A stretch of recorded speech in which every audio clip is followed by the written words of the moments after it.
chance just for the fun of it. Oh, I Yep. will. All right, welcome to America This Week, Monday Live. I'm Matt Taibbi. And I'm Walter Kern. Walter, how's it going? Well, I'm wearing a hat, so. You having a bad hair day? No, I'm having a great hair day. And in fact, I didn't want to make you feel bad, so I wore a hat. That's very considerate of you. I appreciate that. Every day is the same no hair day for you. Yes. And I've got to say that probably lends a consistency to your life that I lack, because depending on the state of my hair, there's so many different ways I will approach my day. On the great ones, I'm an extrovert. I make a lot of video calls. I make sure to get out to coffee shops. On bad hair days, I curl up and with Twitter and attempt to game the algorithm.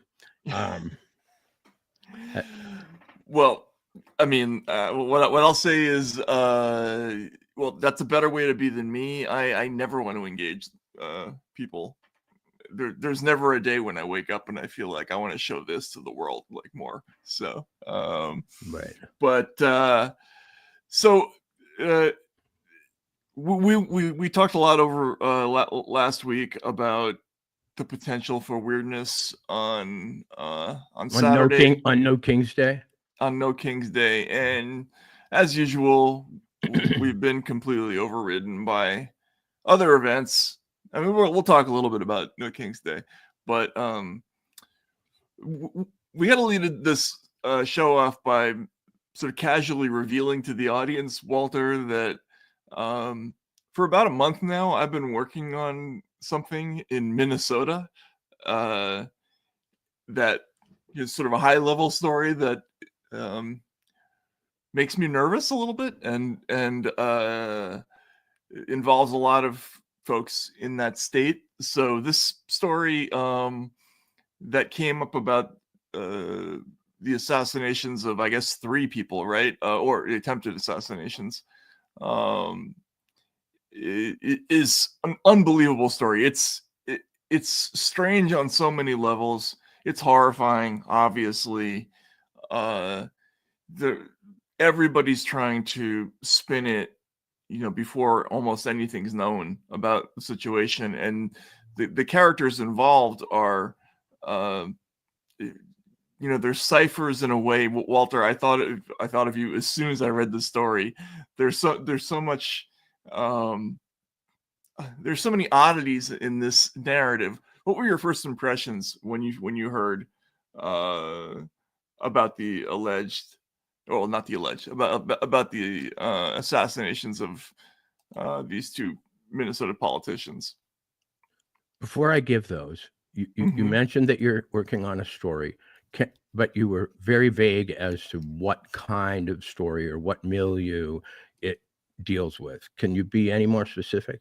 I can just say that it's a story that encompasses both state and federal politicians, but is concentrated in the Minneapolis area, and it involves some allegations of corruptions that are fairly intense. So it's taken a while to do some checking out there, but it's not that I think that this story is connected in any way. It's just it's a remarkable coincidence, let's put it that way, that it came out this way. So right. But I grew up in Minnesota and have visited over the years. My parents continued to live there. I was very familiar with Minnesota politics growing up because my dad was a lawyer who was kind of active in both Democratic and Republican politics. He was an environmentalist and kind of a good government guy. Anyway, what were your impressions of Minnesota when you got there? That's where I'm going. Just before I give my read, what are you surprised by? What are you finding? You're dealing with a political story. It would seem to have more to do with one party than the other. Well, I mean, they're really in Minnesota. There isn't much of another party. I mean, there is, but the state's really dominated by the DFL. which is and that stands for Democratic Farmer Labor, a party name that is unique to Minnesota. Right. It's really, is it the only state that doesn't have like a state Democratic Party officially? Maybe.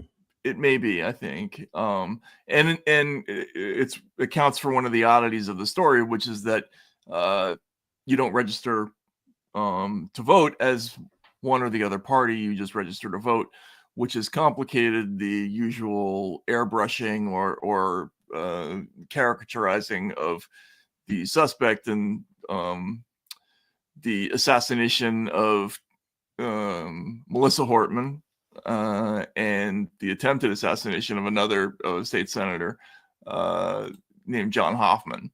And Hortman having been a former Speaker of the House. She's the Speaker Emeritus of the. She was the former Speaker of the Minnesota House, Yeah. and we can get into the backdrop of this. Like both of those folks were involved in a highly controversial vote.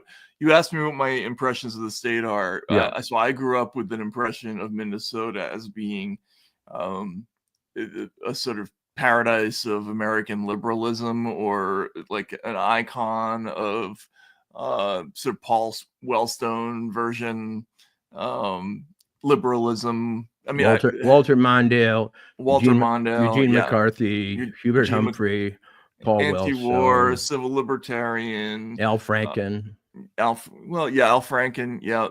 I would say that the vibe is a little different now. The city, with limited exposure, obviously the city's undergone some fairly significant changes since the summer of Floyd.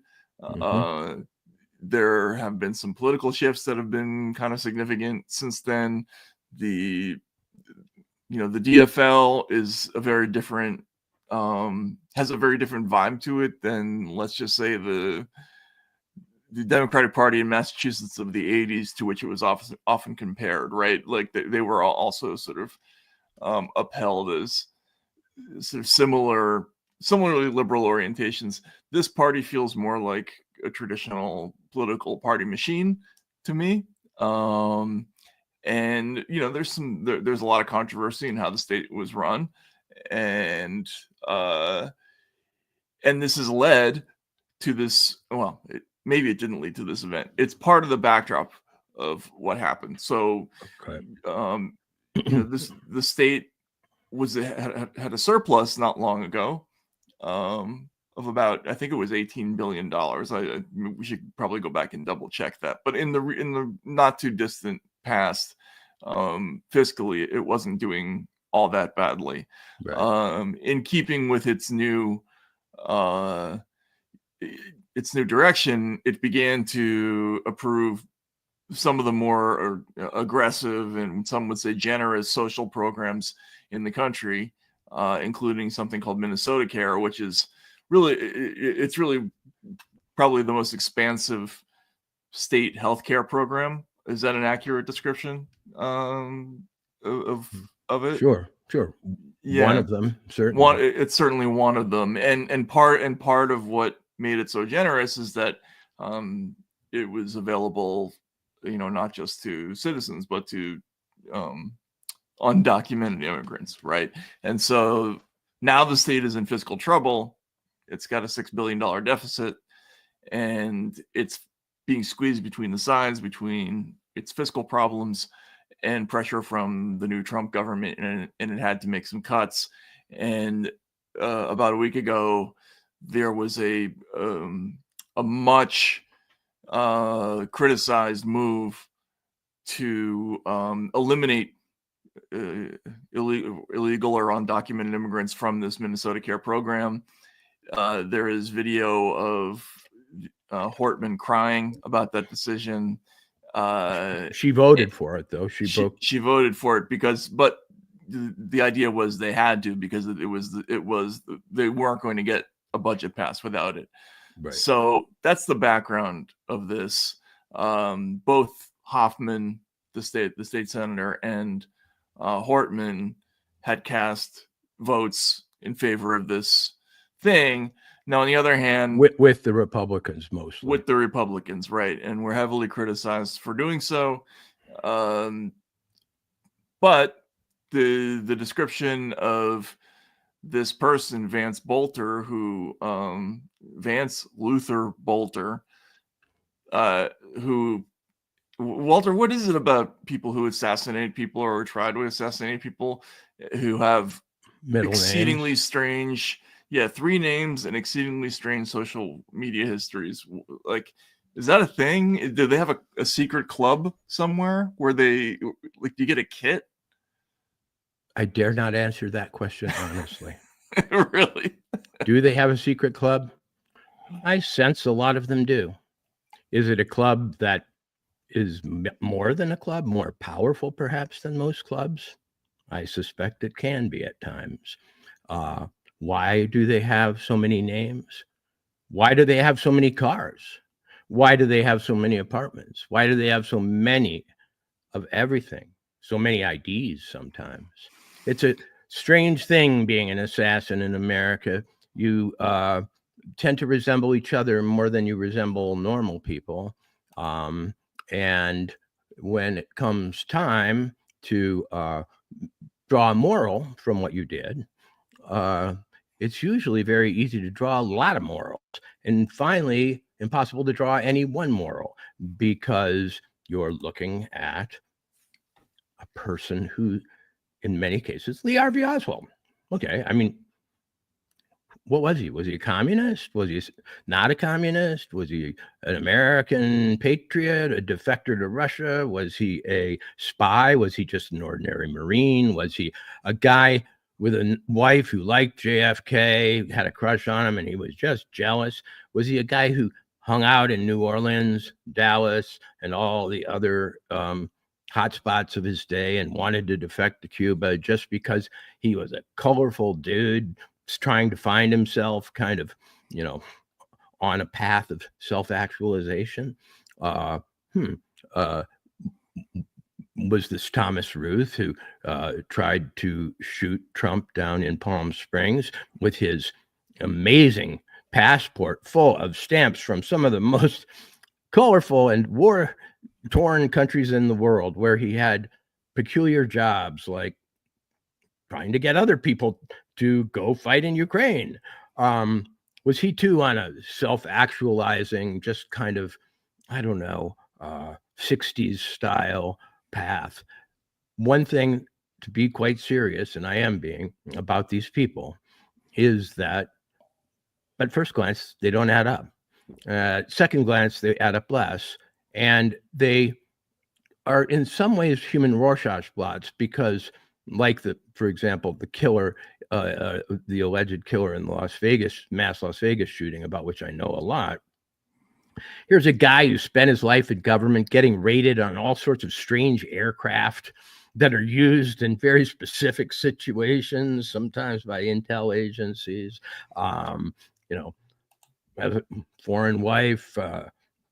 She's got cash, and she's taken off when he's supposedly, finishing his job. He's collecting guns for a couple of years, going around the country, but he's a gambler, and his motivation was that he lost a lot at video poker and thought the best way to avenge himself for that was to go up in one of the hotels where he didn't play that much and shoot innocent people at a music festival. That will take the cramps from losing at video poker out of your neck, I guess.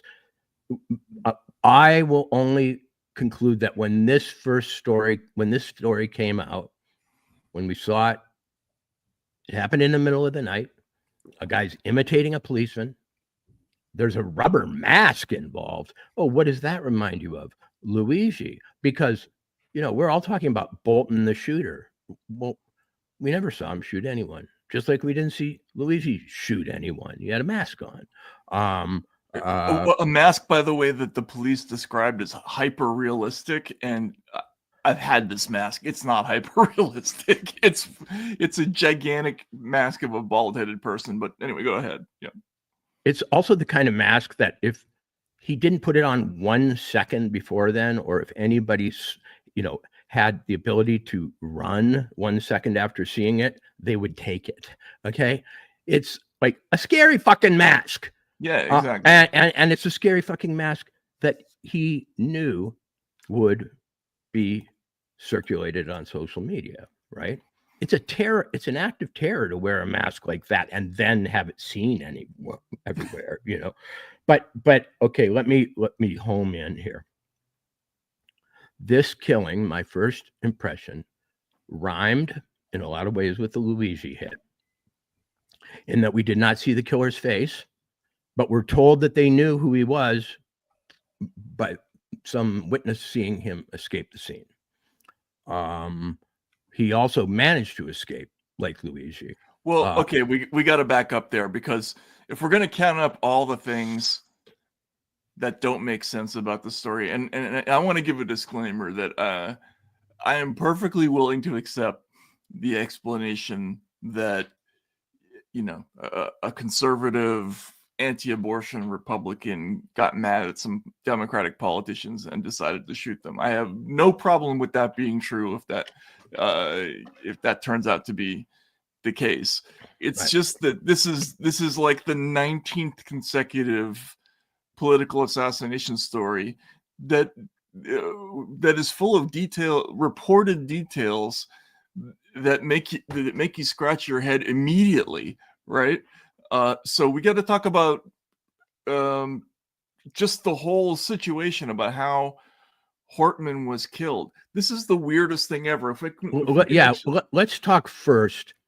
Let's talk first about what we know about the crime, and then let's talk next about the ancillary notes, pieces of evidence, testimonies from witnesses and alleged friends that are attempting to make the crime a political event, in consciousness rather than practically in terms of violence. So I know I wanted to watch a different video first, but actually, can we watch number 6 here? This is a CNN report. Now, what's weird, what's so crazy about this? This guy shows up at the house of Melissa Hortman. Police engage him there before anything happens. There is a gunfight in front of the door of... At what time in the morning? It's early, like, what, 2 in the morning, something like that? Or and why are the police there? Actually, I don't know the answer to that question. But they are there. They're there before the thing happens. This 57-year-old man fights off somehow the police, enters the home, then murders Hortman, then escapes out the back on foot. The old backdoor trick. And then, like, it's like Wakanda Forever or something like that, and he starts leaping fences all over the place and disappears for 24 hours. So let's just hear the police account of that very likely scenario.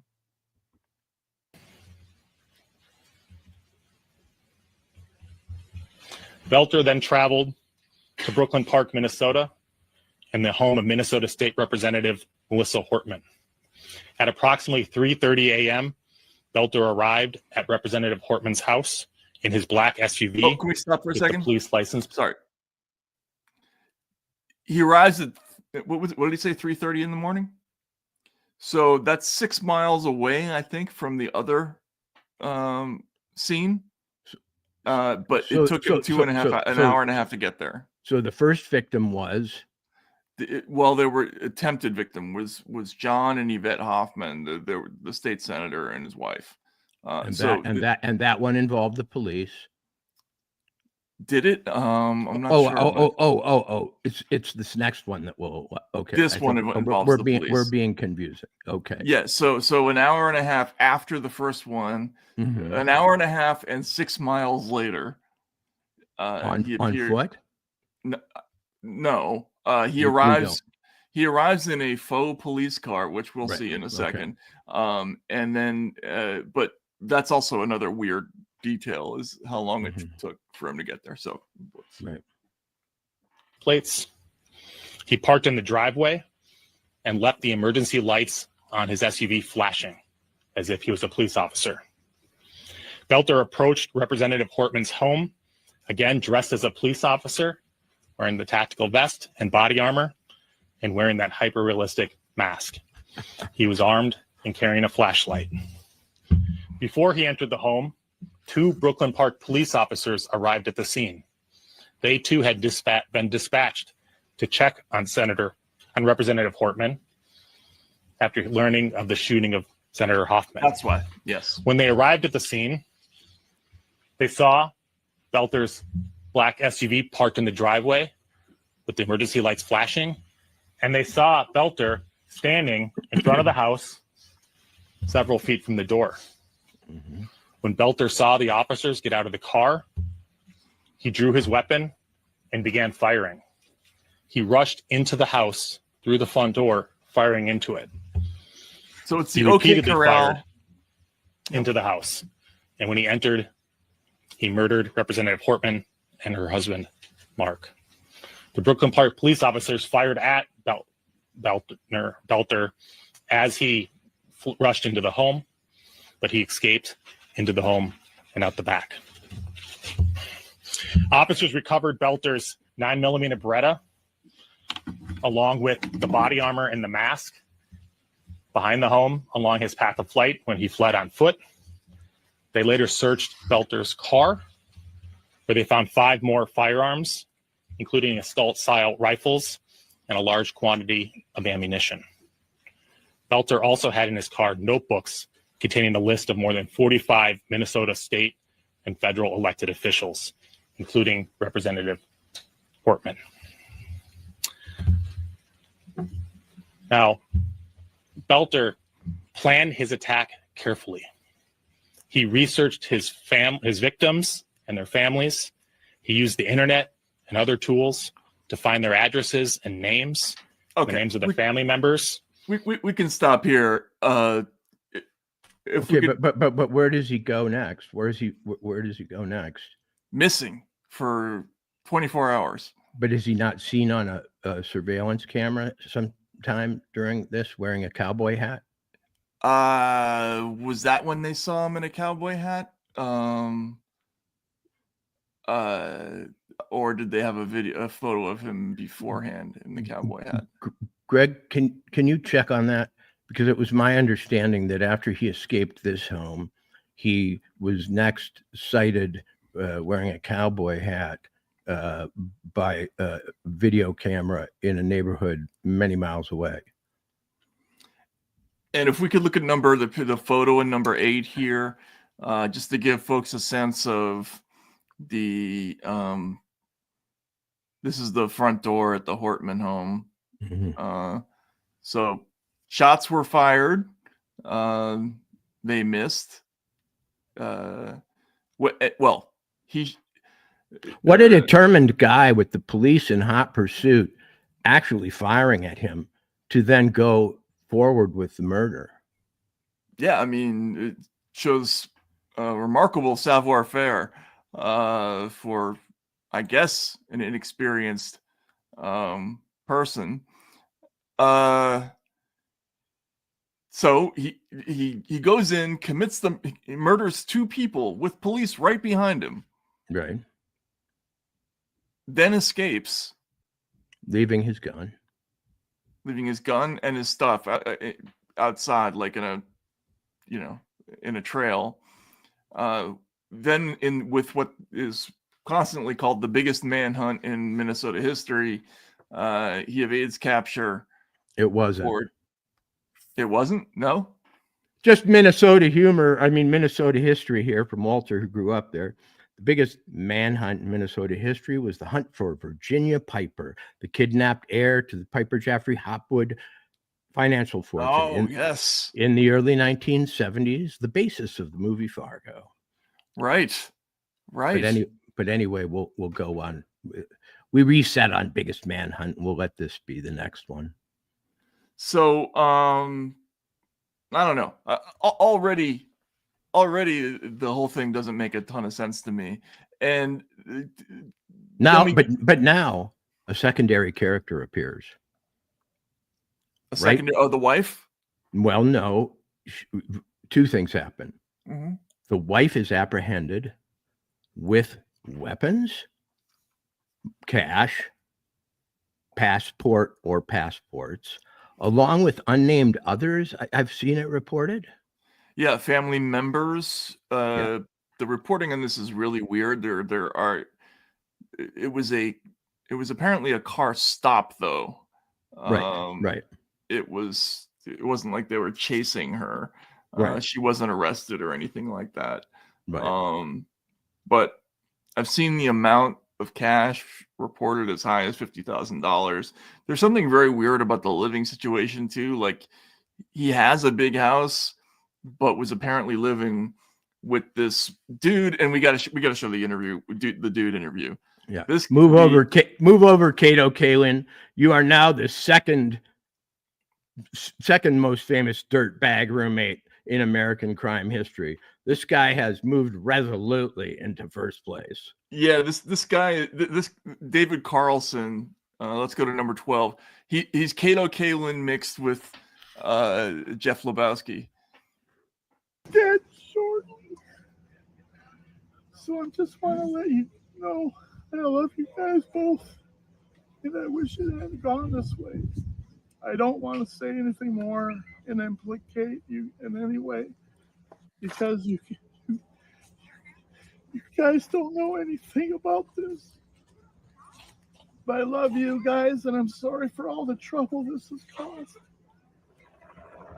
He was a loving, caring guy. Loved his family, loved his friends, and loved God. And I don't know why he did what he did. It's not fans. No one will believe this. No one that grew up. He had lots of friends, trust me. I wish I could have been there to stop him. Let's look at number 10 too. There's another video. So wait a second. And the timeline here is that this guy is, while what's his name? Bolton. I can never pronounce. Bolter is on the lam. They still haven't found him. This guy has called the press or been discovered in some way with text messages from Bolter saying, hey man, sorry for all the hassle. I did some bad stuff. And this happened. I mean, they got that roommate pretty fast. And this killer, for all his desire to escape, doesn't seem to mind sending text messages. No, he doesn't. Knowing of course that the main way they find you nowadays is by pinging your cell phone. Yeah. I think I queued up the wrong video here. But anyway, this is that Carlson character. Most of the information that filled a lot of the early news stories came from an interview in front of the house with that guy. He goes on to tell reporters that Bolter has been living there for some time. He doesn't really explain why terribly clearly, but at the same time, he does still have a house with a wife, a nice house, 5 kids, 3,800 square foot house, 5 kids, and she's got $50,000 in cash from somewhere. And then there is this like ample record about. Okay, we got to talk about the manifesto. I guess we should look at there is a picture of the front seat of his car. So the abandoned front car, the abandoned car, the car abandoned after the first crime or the second? The car abandoned after the second crime. I think it's number 37 we got to look at here. And yeah, so there's No Kings flyers on I guess, the seat of his car, which could mean different things. I guess theoretically it could mean that he was stalking people at a No Kings rally or planning to go there. It's a little odd. Let's look at number 33 also. I'm sorry, there's no, or SOT 6 here, which is another Carlson. Oh, it's the same one. I'm sorry. Okay.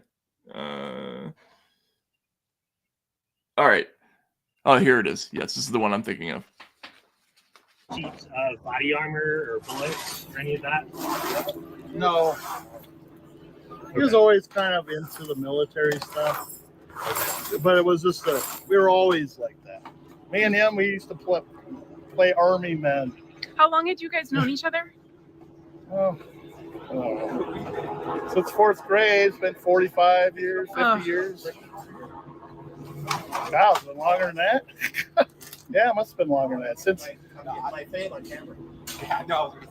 Since I was 12, probably. Fourth grade. Forever we've been friends. Yeah. And then, Did you link him up with this house to live with you? Were you excited about that 2 years ago? well, he's been living up here for a while. Oh, He was living in Bloomington. He's a manager of a food place. yeah. And then he quit the job and he went down to Africa, got things going down there. Said he wanted to start his own companies. So the security company, was that fully formed, or was that just No, an idea that still? was just some fantasy. It was never. You'd talk about it, but there was no movement on that part. Okay.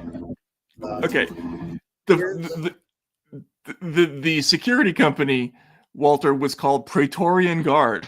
And Surprised that wasn't taken already. Yeah.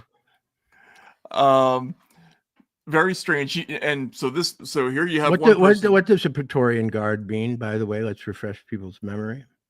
I mean, Praetorian Guard is basically like the unpoliceable, death squad around a dictator, or A Roman emperor. right? Yeah. What would like in Russia, the equivalent would have been God, who were those guys who used to go around burning people's beards and masks? But yeah, no, or the Tauntauns Makut, right? Like that kind of a thing. It suggests a high echelon inner circle bodyguard around the regime chief. So it's grandiose. It's grandiose, and it makes it a little bit weirder that he twice was on the workforce development board for Tim Walz, which again can mean nothing, because why would there be any kind of political requirement to get on some board for the governor? I guess it's a patronage. It's a patronage state. It's a there could be, there couldn't be. His wife worked for Waltz as well. Right. Yes, she was an intern. Now he mentioned there that the Cato, Kalin, Lebowski, Colson, whatever, Carlson mentioned that the Praetorian Guard thing was just a fantasy. Then there was some suggestion by some other folks that it's not known whether or not he even went to Africa. However, then this video because he has a resume suggesting he's involved with a bunch of NGOs dealing with African development, correct? Yes, that's right. Okay.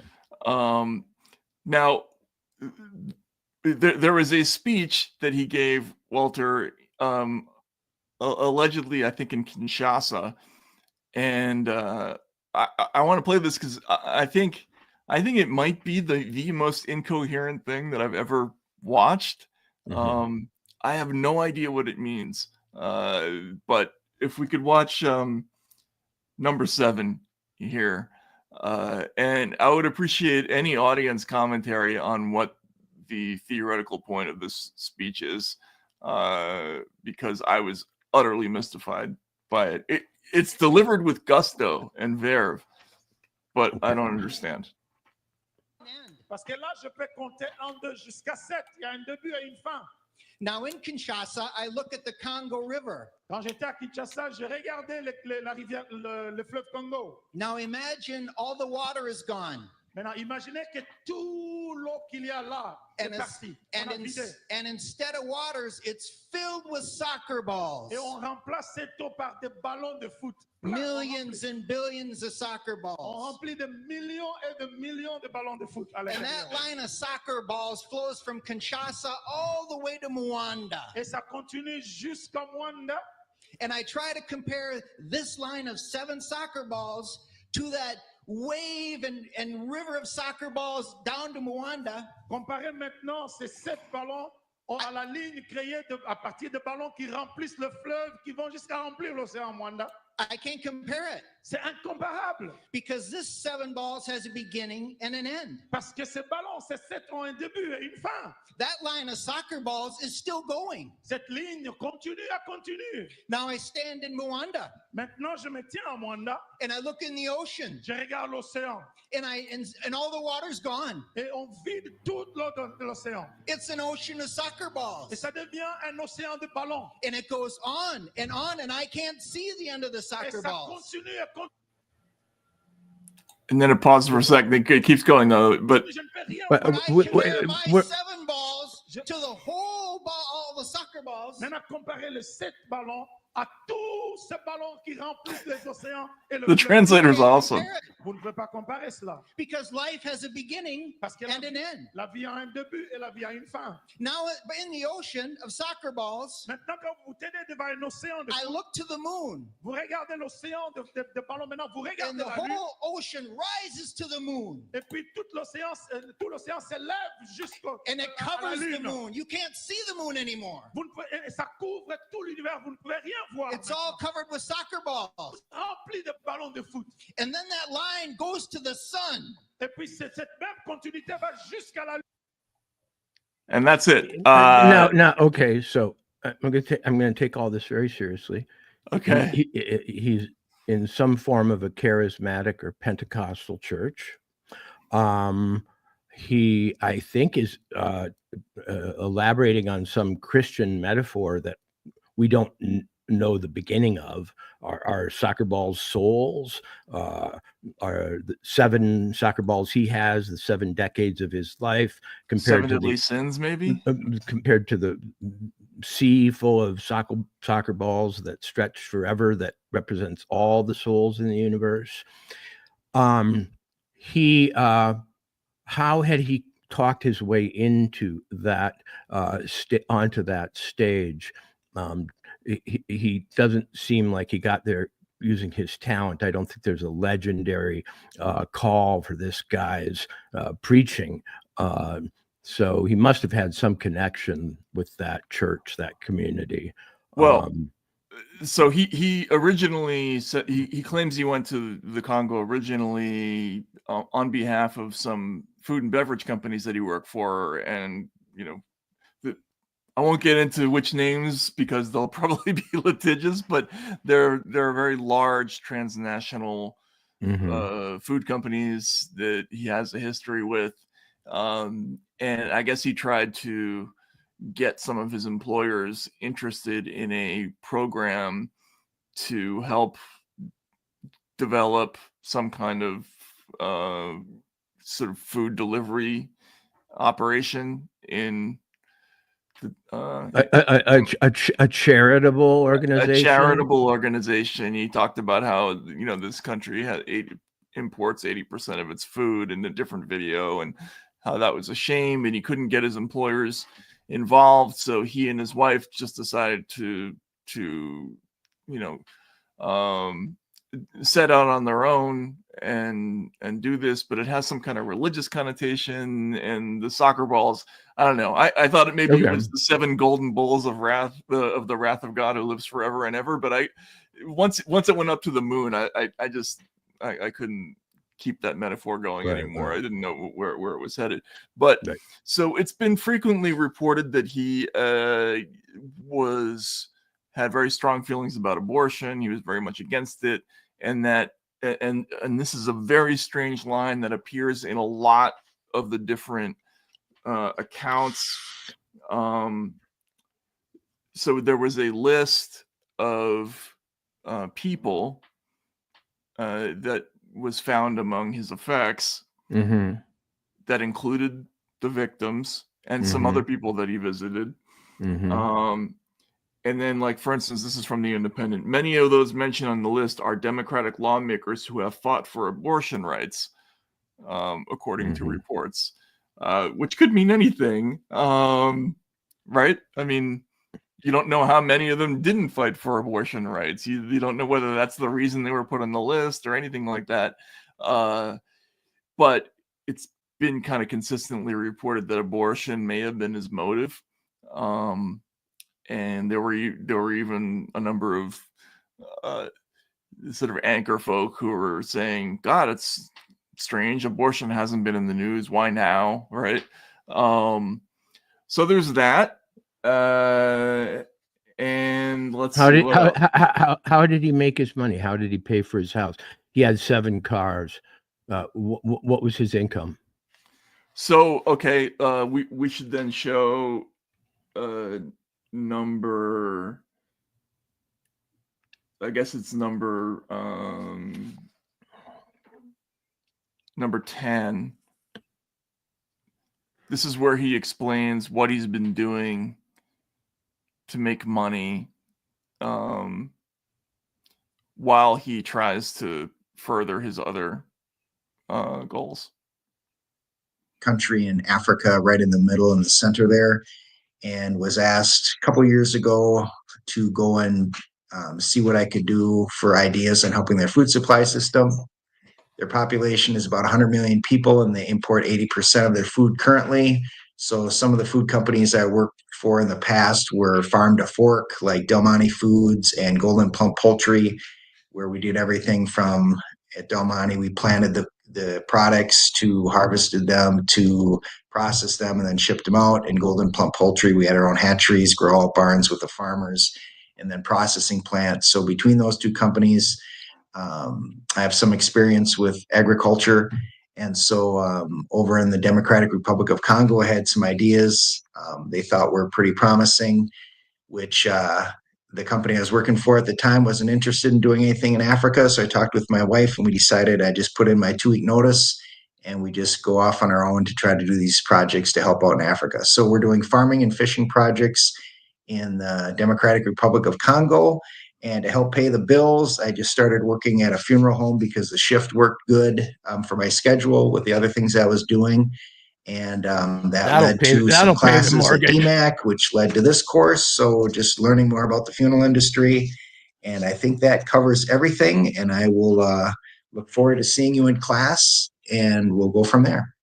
What was this presentation? What's he talking about? It's some kind of presentation to, I think, other people in the funeral home business. He talks about how he does collections, and that some of the work that he did involved crime scenes.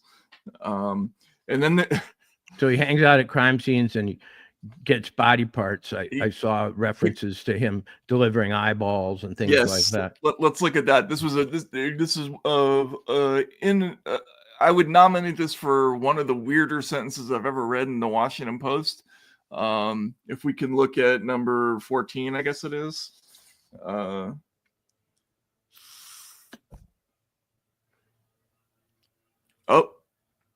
Okay. All right. Well, in the Washington Post, there is the following sentence. After he came back to the United States, he held a job extracting eyeballs from cadavers so they could be used for organ donation, Carlson said. So he worked at funeral homes. He pulled eyeballs out of dead bodies, worked crime scenes, talked about soccer balls. Got to be around cops at those crime scenes. There is some video of him preaching about sexuality. Let's look at number 31 here. Can we do that? In the SOT 4 here.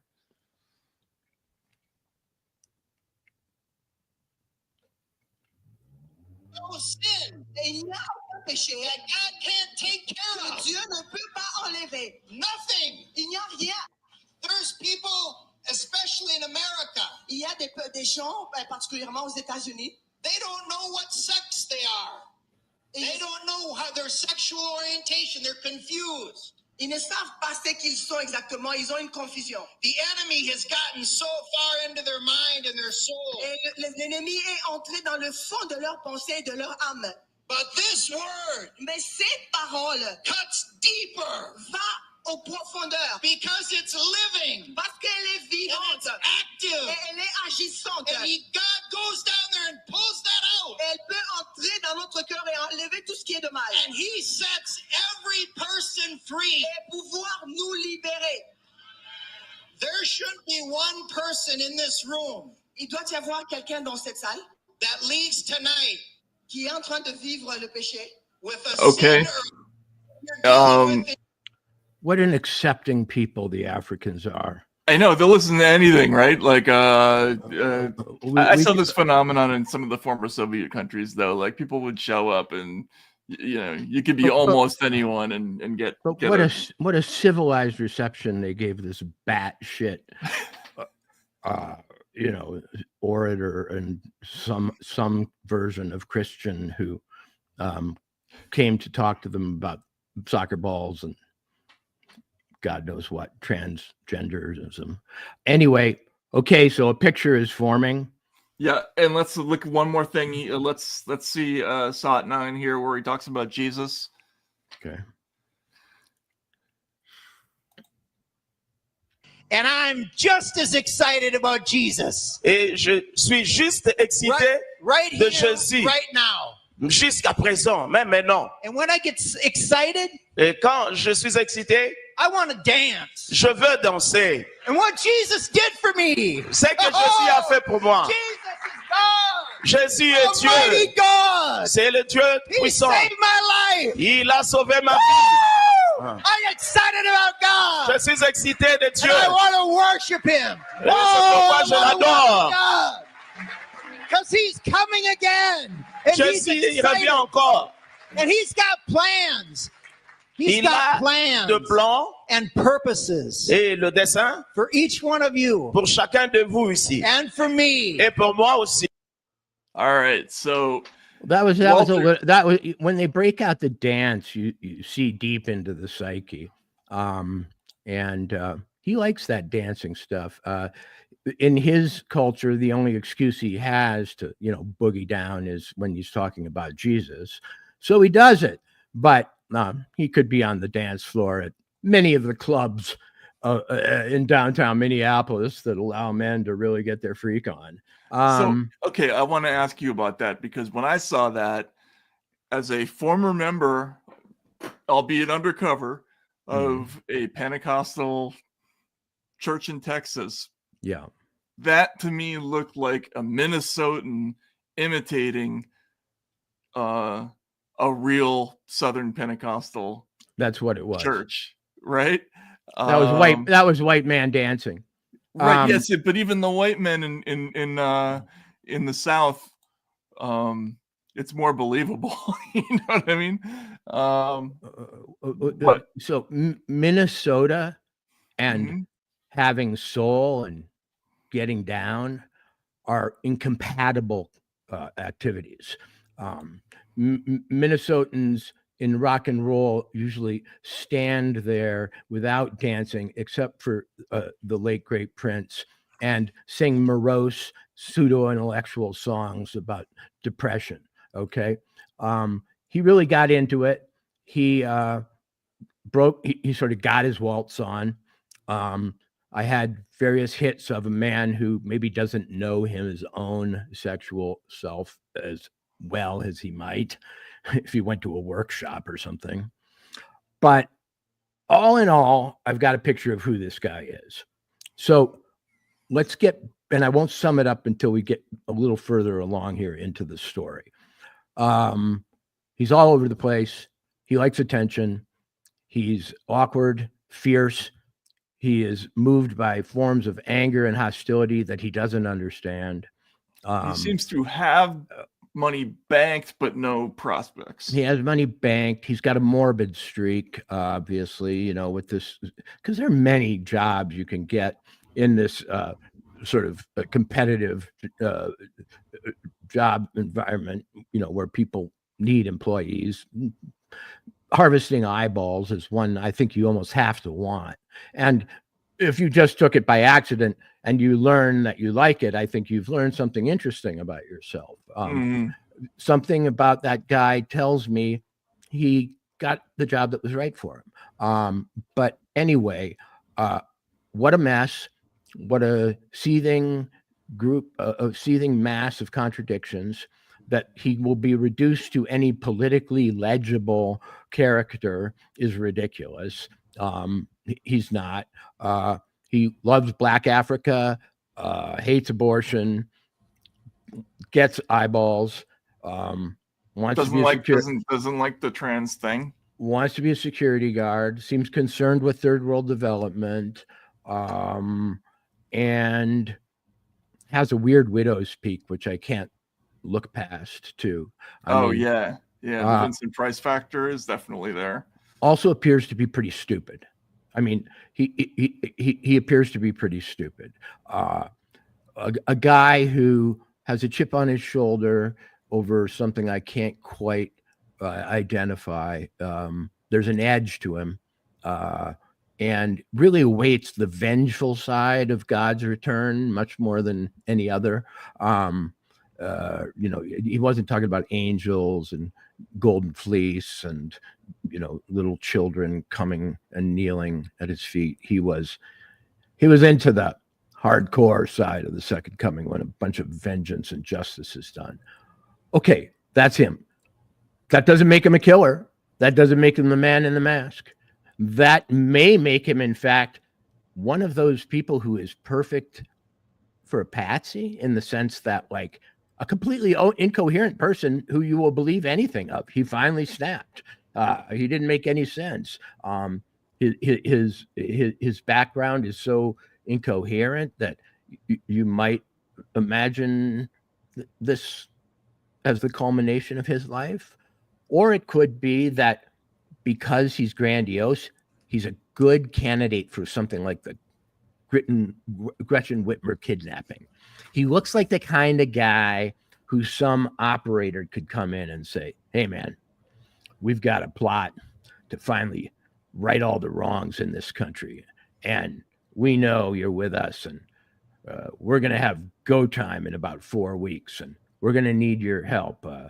We want you to drive to this place and do this and do that. And these are the code words and so on. So in other words, he's just stupid enough, grandiose enough, and incoherent enough, with enough unacknowledged anger and maybe sexual confusion to be a perfect recruit for some operation of which he is not the top dog.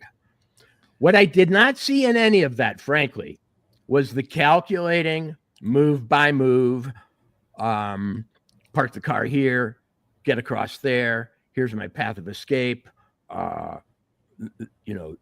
Yeah, the criminal mastermind who pulled off the didn't look like a mastermind. Yeah, because that's some serious Jason Bourne shit that he had to pull off to get away from the police, evade the manhunt for 24 hours. Right. There are also some physically impossible distances if it's on foot.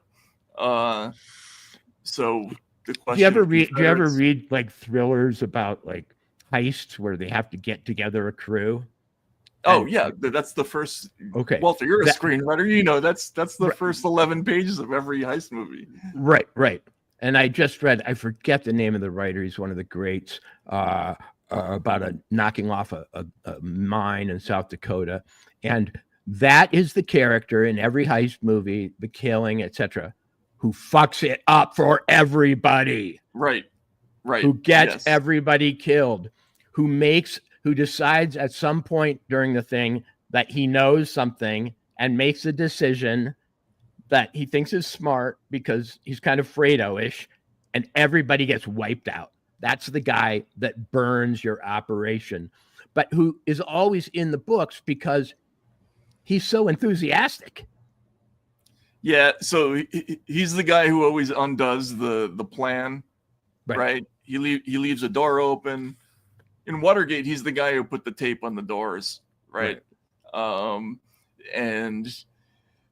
But this is a real person, and look, we're making light of this. This was a horrible thing that happened, but it's just there's just so much strangeness surrounding this thing.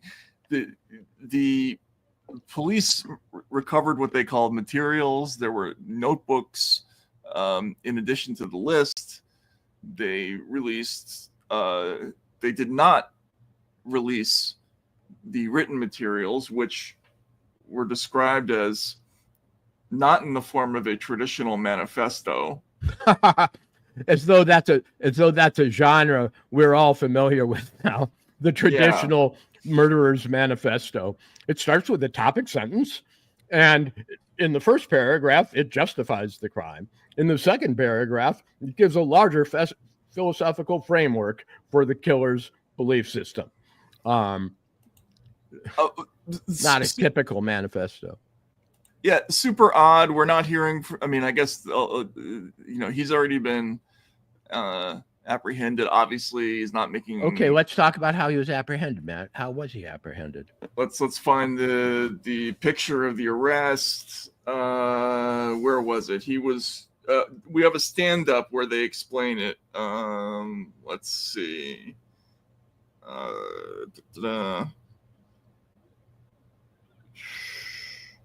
Well, okay, here we go. Yeah, let's look at this. This is it.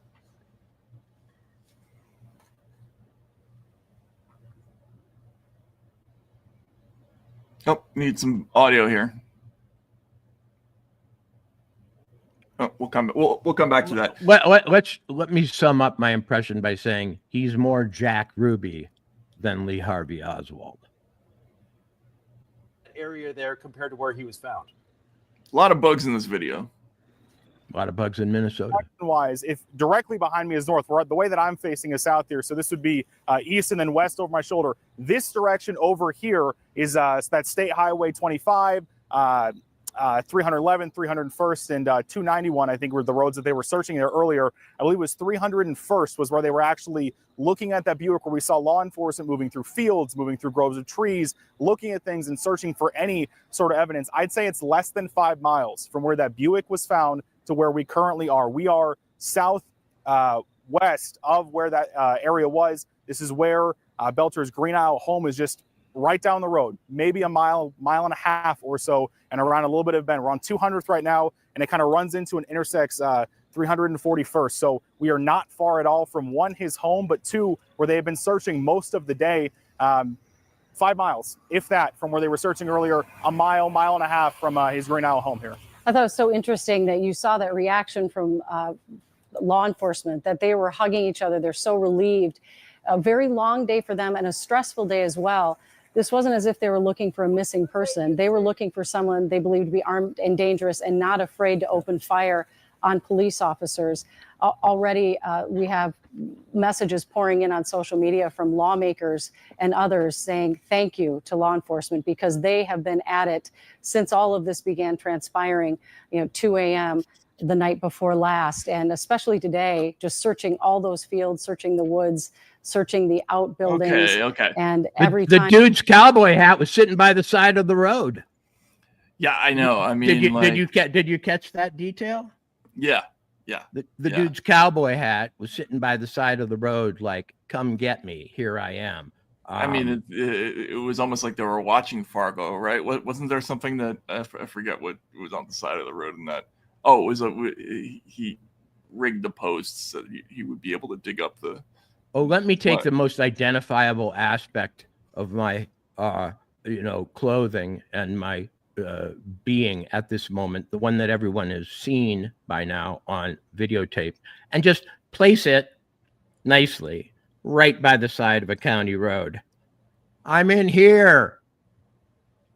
What does that tell me? I want to be found. So naturally, politicians on both sides have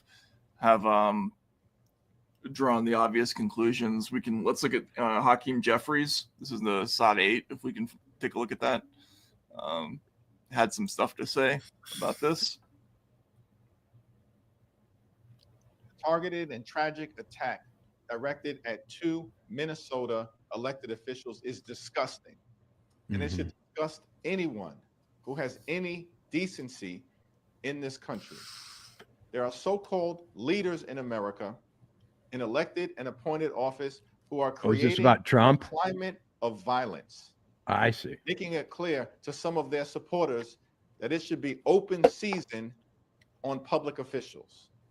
They are targeting, arresting, prosecuting, and manhandling people who are elected to serve their communities and going after them simply for doing their jobs. Enough. Fuck you. So he's tying this to Padilla. Created and change course immediately. Right. So this is something modified, stochastic, surrogate, cultural, remote control assassination that goes back to Trump. Trump is launching ICE raids on migrants. ICE raids involve law enforcement doing tough things. Therefore, people are killing state senators. Well, also Alex Padilla, right? We're manhandling politicians. Therefore, 3 dots, right? We're going to kill politicians. Okay. And somebody got manhandled the other day. Right. Let's just quickly see MSNBC's. Let's see 7. Did they go there too? I think I can't remember. I think they might have done the same thing. What would they do without words? It's always been held that the Department of Justice is an apolitical body. Do you see it as such now? And if you don't, the fact that these are 2 Democratic lawmakers that have been attacked, one killed and one right now fighting for his life in a hospital after being shot multiple times.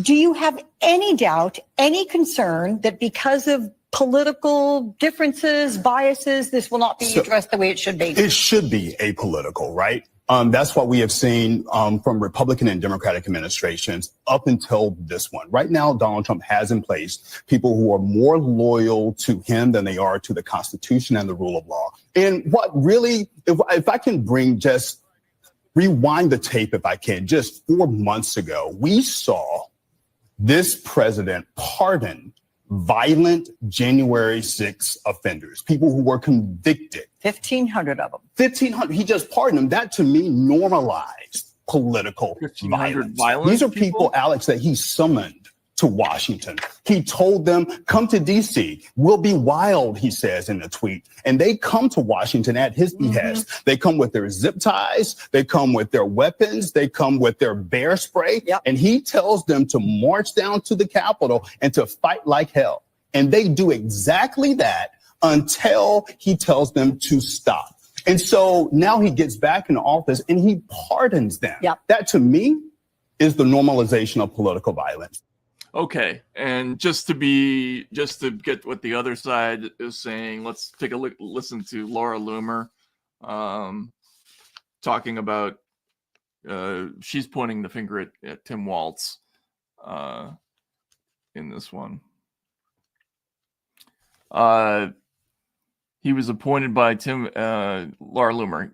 He, meaning Bolter, was appointed by Tim Walz. Tim Walz's goons are now assassinating lawmakers who support legislation Walz opposes. The Democratic Party is a terrorist organization. So there's definitely some of that out there.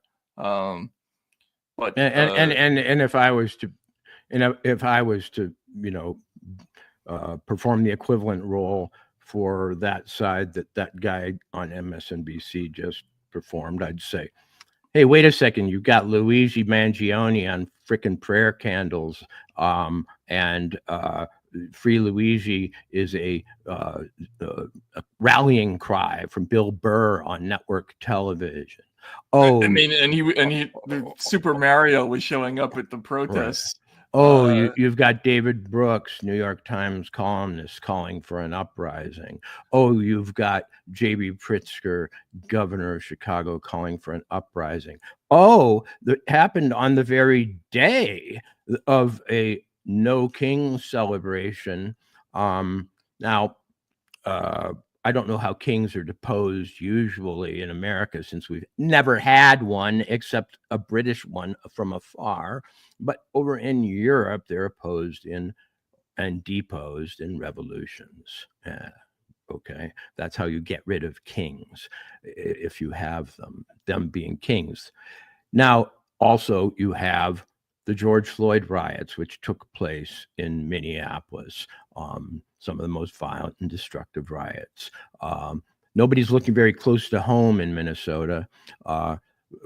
You also have just had the assassination of one of Minnesota's health company executives, Brian Thompson, by Luigi.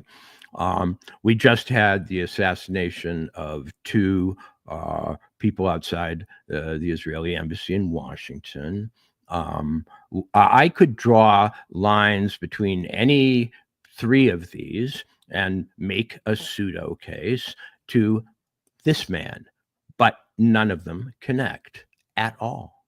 Because the truth is, there is not yet any way to understand why the Democrat who betrayed her party, the singular thing about the Democrat former speaker who was killed was not that she would be the one to kill if you hated liberals. She's the one who crossed the aisle and ended, Minnesota healthcare for migrants. That would be the last one on your list, if your list really was in any way ideologically consistent, or, So they're all playing games. This is how America works now. And the reason these events happen is because there are two layers of them. One, the crime. Two, the search for significance. Right.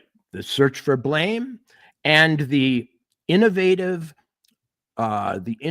discovery of new ways in which Donald Trump, usually Donald Trump or somebody else on the left, can be responsible for weird dudes who go to Africa and talk about balls, okay? Going to the moon. It used to be stochastic violence. A certain, also was Donald Trump not himself the subject of at least two assassination attempts last summer. And so violent America is violent America. It's just, I throw it all out, okay? In other words, it all cancels out and I throw it all out and I go, what am I really looking at? Besides opportunistic politicians using whatever fucking happens, whether it's a tornado, a car crash, bank robbery, to propound their priors. What I think I'm looking at in this case, quite honestly, is this, and this is purely theoretical and purely speculative. Minnesota has been unduly prominent over the last few years in the realm of political discord, violence, and so on. It had the George Floyd riots. United Healthcare, whose CEO was killed, is one of its largest companies, and it was based there. Has its governor was the vice presidential nominee. Its governor was the vice presidential nominee. It's a crucible of kind of far, not leftish, sort of socially extreme. Yes, Democratic. It hosts one congressperson, Ilhan Omar, almost singular in her sort of belief that some sort of revolutionary change for justice in America is called for, and she proudly positions herself as a radical at the edges of traditional politics. But so I put all that together, because all of what we just saw is par for the course, and I go, there's something to this. There's a lot more to this, because I don't see this guy as a mastermind. I see him more of as a follower, patsy, secondary guy, the tag along, a Jack Ruby or whatever. Secondly, that was a big deal to change for Minnesota, to change that law, making healthcare unavailable to migrants. Let's go back to where the money is. Let's do the follow the money thing is. We might as well. Can we actually show the video of Hortman talking about this, because it gives a sense, I think a strong sense, of how important this moment was for the caucus, for the DFL, and how upset they were. There's a strange angle to this. We'll talk about it in a second. Let's hear it. I know that people will be hurt by that vote, and we worked very hard to try to get a budget deal that wouldn't include that provision. DFL Speaker Emerita Melissa Hortman emotional following the House's adjournment from a special session Monday. Hortman was the lone DFL lawmaker to cast a vote to cut Minnesota Care access for undocumented immigrants. It's a move she made with a heavy heart. I did what leaders do. I stepped up and I got the job done for the people of Minnesota. The bill was deeply unpopular with members of the DFL caucus. Members have repeatedly expressed frustration that the bill was part of a compromise, one that would ensure the necessary GOP votes to pass the rest of the state budget. We are tremendously disappointed and gut-wrenched at this decision, at this compromise that compromises our communities that are most vulnerable.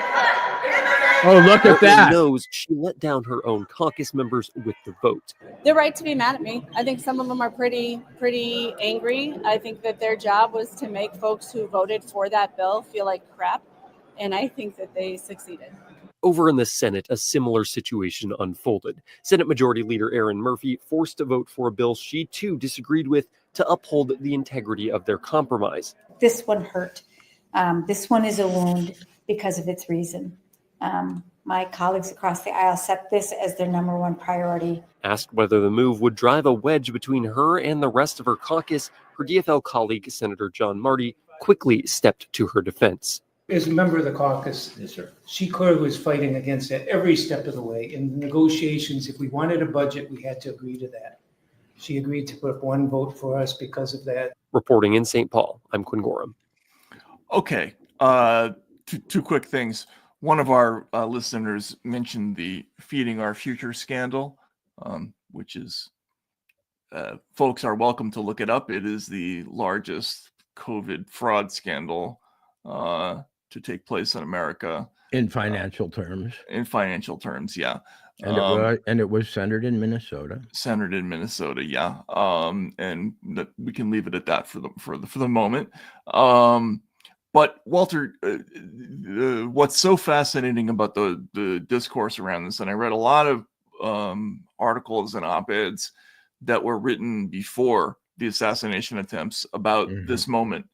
And there was a great deal of anger and bitterness toward the members who were called traitors, right? For casting this vote. Well, there we saw, as she spoke, people imitating dead bodies lying on the floor. Yeah, there were people who were angry with Tim Walz, like, I guess we're not one Minnesota anymore. I forget what the joke is there. But you know, when a state is dealing with a big budget deficit, and your answer is we can't cut this program that we no longer have money for. I struggle with that a little bit, especially since part of your job as legislators is you got to compromise about something with the other people, and you know I think it's a little. This issue is highly contentious. I think it would be on a national scale. Just the idea that only certain people are eligible for health insurance. If we had Medicare, if we truly had Medicare for all, I think a lot of the country would probably be in favor of that.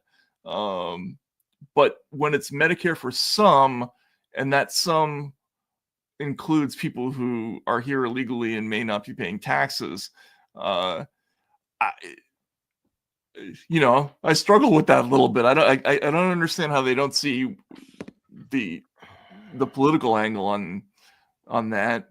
They're just upset at the fact of having to compromise with Republicans at all on that issue.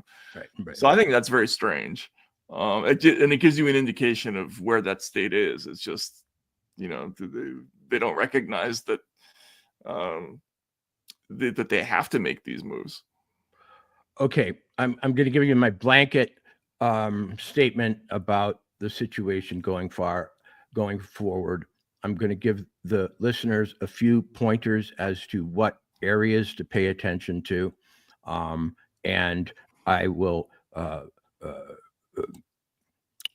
warn you that some of this is out of my head. Some of it has to do with my experience of Minnesota politics, watching it as a journalist, but also living it when I was there. And I have a lot of contacts there still. And some of this has to do with information that's coming my way, even now, from people there in Minnesota, reporters, journalists, people involved with the story. Set aside the question of whether this is just some reflection on the general tone of America and Donald Trump and January 6th and, our loss of civility and so on. Throw all that stuff out the window, blah, blah, blah. Put that in the blah, blah, blah category. Focus on the politics like normal people do, like intelligence analysts do, like anybody who really wants to understand a phenomena and not just use it to score points. An extremely controversial social welfare bill was changed due to the victim's vote. She was an incredibly powerful politician, former Speaker of the House, and she altered policy in a major way. Medicare is a big money program subject to a lot of fraud.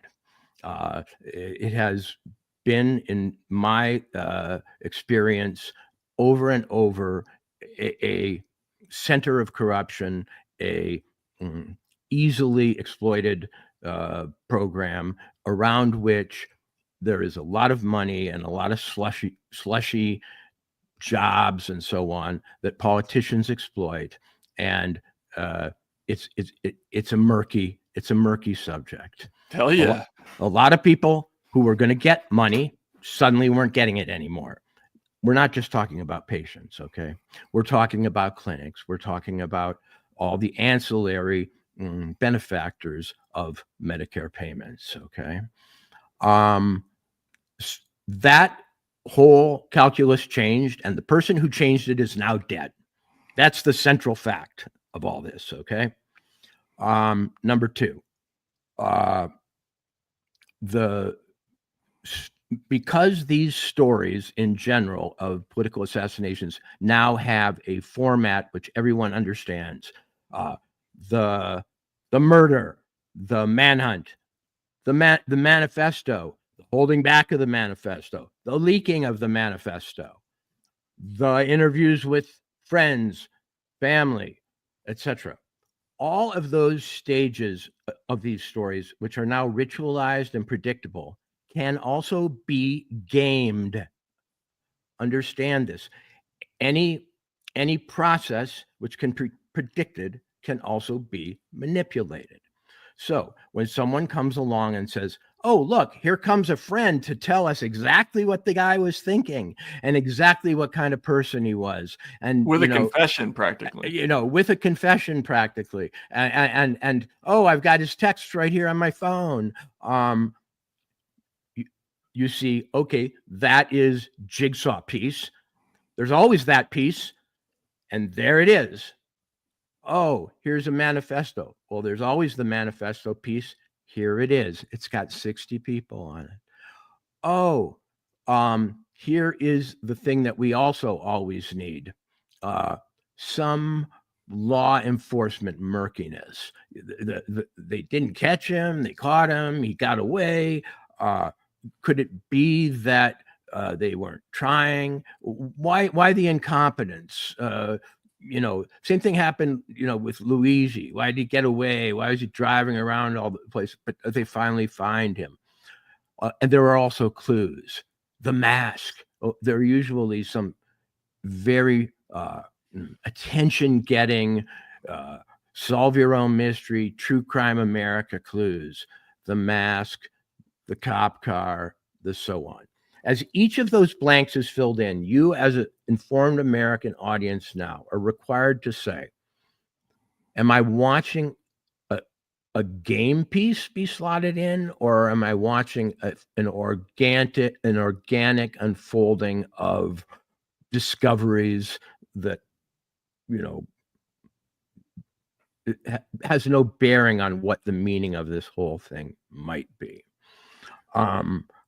I would say, as much as in Luigi case, but more, there is a slight inauthenticity, a surplus of convenience, a kind of rhythm, or how can I put it, clockwork progression to the case in which every day you get something else. And be very, very careful, because your political future is now in the hands of these ridiculous crimes. Not many countries in the world legislate and pick candidates and change change public opinion and policies based on shootings. But America is now a shootings-based politics to some large extent. Gun control doesn't yet seem to have become a part of this one. But in the past, that's often been one of the preeminent takeaways. This one for the left seems to be about ICE raids and the, general toughening of our discourse and coarsening of our world under Donald Trump. But be very careful about drawing the conclusions, especially when you see the clues given to you. It's really like a board game. In the next round, we'll roll the dice and we'll find the weapon. In the next round, we'll roll the dice and we'll read the manifesto. In the next round, we'll roll the dice and the wife will speak. And I recognize game structure when I see it. I don't necessarily recognize game intention or meaning. Yeah. The last thing I'll say about this is when I watched the story, I had a lot of the same thoughts that you did. The three things that jump out at me: you never see the guy's face in the video. The evidence again that he's guilty is very circumstantial. It's his car. There's a text from him to this guy. That is odd to me, that we never actually see him running around.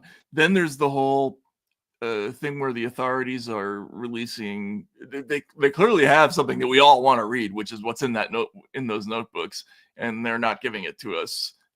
I hate that, and that's the same thing that's happened in like the last 9 of these. Maybe the Luigi one, we got that half-assed little piece that Ken Klippenstein did, and was it Klippenstein who got it? The Luigi Manifesto. Right. But I never like that when they tell us they have something, but they don't show it, and then they partially show something else. Well, that's an infomercial technique. It makes you want to see it more. You know. And then the last bit is, this is a person who's lived and done business in this part of the world for a long time, and somehow the only person they can find to get on video and give significant quotage is that dude. I find that odd, unless there's something else going on with lawyers telling friends of this person to be quiet. That's a strange development also, but this could all tomorrow turn out to be something. He could come out with a statement admitting all of it, and all of this would go away. But it's just the way we do these stories now in America. Maybe they do it on purpose to make us wonder. It's like that New Orleans story where we had reporters walking through the crime scene that should have been locked down. It's like, why did they do that? They made and we're going to talk about 1984 in a second, but maybe that's one of those things that they just do to mess with our heads. Now, the last thing that we should just offhandedly mention before we move on to the book is that we are in yet another crisis, war-wise. Well, but I have one last point on the Minnesota affair. Junior detectives out there sworn to deputized to America this week. Look into this one. Are there any ongoing federal investigations that might potentially have involved the victims as witnesses, or might involve state political powers as culprits? Follow that thread. I'm not saying it will lead anywhere, but I can tell you that certain journalists are following it now. Yeah. Christopher, by the way, no, apparently he is not just a pastor, but a current roommate. That's part of the weirdness of the story, is that allegedly he was living with this dude and parked his cars there. His two not really police cars that he made to look like police cars. He had 7. Why does a person have 7 cars? I don't know. I've never been a person who's wanted more than one car. I guess you would need it for your business, right? So that's a thing. All right. People are giving us a hard time about the war. We're not gonna have time to get into it today.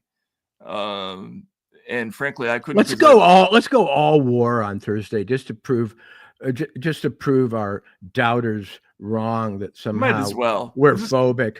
Right before this show, we were like, Matt, let's give them so much damn Middle East on Friday that they'll wish they'd never heard the term. Right. Yeah, exactly. Just get into all of it. In case anybody cares, like I'm deeply against the United States supporting any kind of like confrontation, especially if we're doing it by proxy through Israel with Iran. But this has heated up significantly, the situation in the last couple of days. I guess I was wrong, because I thought this was something that would hold for a little bit, but I guess not. So there have been attacks with American made weapons. It's yet another, tinderbox situation in a world that's now dotted with them, and it's horrific. And yeah, okay, we'll do the whole show about it on Thursday if it makes people happy. To me, the narrative so far, if we were to comment on it, would come down to this: Israel has launched a massive series of strikes that do seem specifically aimed at the nuclear program. I think that can be demonstrated. This is a targeted attack at its nuclear capabilities. They are creative in the sense that they are also targeted at the highest echelons of the military and the power structure of the regime, and looked at early at an early point, like what they call a decapitation attack. We're going to take out the general staff. We're going to take out the leaders. We're going to take out the laboratories. We're going to take out the military bases.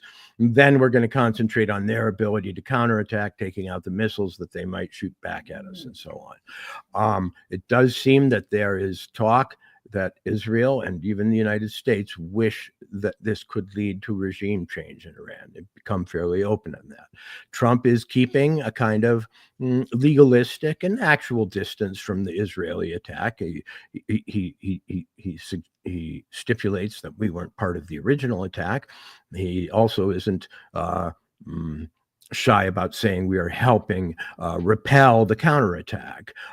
Various moves are being made that show the United States is in position for greater involvement, even if it hasn't made the decision to take it.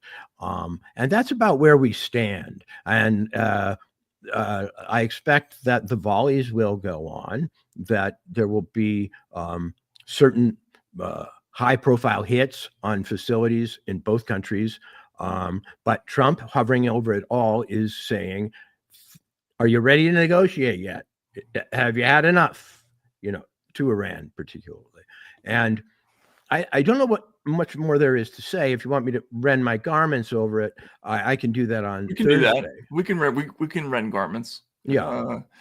What I think they should have, I think there should be a pay-per-view channel that shows nothing but a close-up of John Bolton's pants.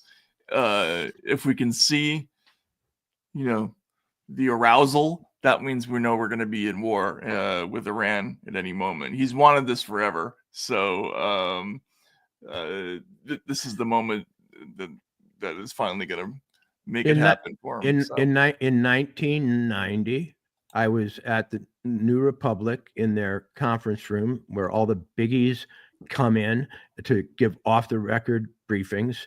And surrounded by people like Michael Kinsley, and if you remember those days, Mort Kondracki and Fred Barnes, etc. And an incoming did Clinton administration come in 90 or 92? 92. 92, excuse me. So this was 92. And an incoming national security official started the meeting, the off-the-record meeting, to all the nerds. We are at war with Iran. That was 1992. This conflict and this game and chess game has been going on forever, whatever we want to call it. The United States and the Ayatollahs have been in some form of hot, cold war for decades. And whether this represents just the escalation or perhaps the climax of it, I can't tell. Yep. So that's happening. When we'll talk about it on Thursday. We didn't get a chance today, and it freaks me out, and I'm not pleased with it. But we'll do that then. Okay. So wrapping up. I mean, I guess we're wrapping up. How was your No Kings Day? I didn't go. I know some folks who did. Apparently, the rain was a big factor up here. So we can get into some of the more humorous signage that was there, and some of this, but there was silliness in both of the demonstrations over the weekend. And lest we forget, there was also violence in Salt Lake City. A guy got shot and killed at the No Kings rally there. Yeah, there were 3 incidents actually. One of them, I guess, was sort of chalked up to more of a. Well, we'll have to get into this in more detail later. I didn't really prepare for that one, but yeah. But we'll get into it. So, okay. All right. End of 1984. I think the we've gone through the world of the story. We've gone through the theology, or what the idea is behind the state, the interrogation method, and we've now at the end of the story is the part of what this book is famous for is for delivering highly unconventional, but I think kind of perfect ending, where normally you're set up to expect one kind of climax. You're set up to expect tragedy or a happy ending. This is kind of neither. And it's all about, as you said at the very beginning of this, it's about the annihilation of a single person. And at the end, well, there's two things that happen. The last two chapters A single consciousness, not a single person. consciousness, not a person. That's right, exactly. Walter, do you want to just summarize what happens in the last two chapters? Basically, there's a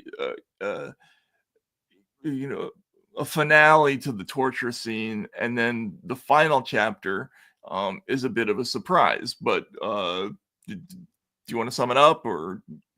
Yeah. So Winston Smith, having been taken to the Ministry of Love's torture chambers, underground or above ground, he can't tell, there are no windows, has been subjected to a mounting series of abuses. Starved, whipped, humiliated, beaten, left alone, and harangued. But none of them have completely broken him. 2 + 2 still equals 4 in his mind.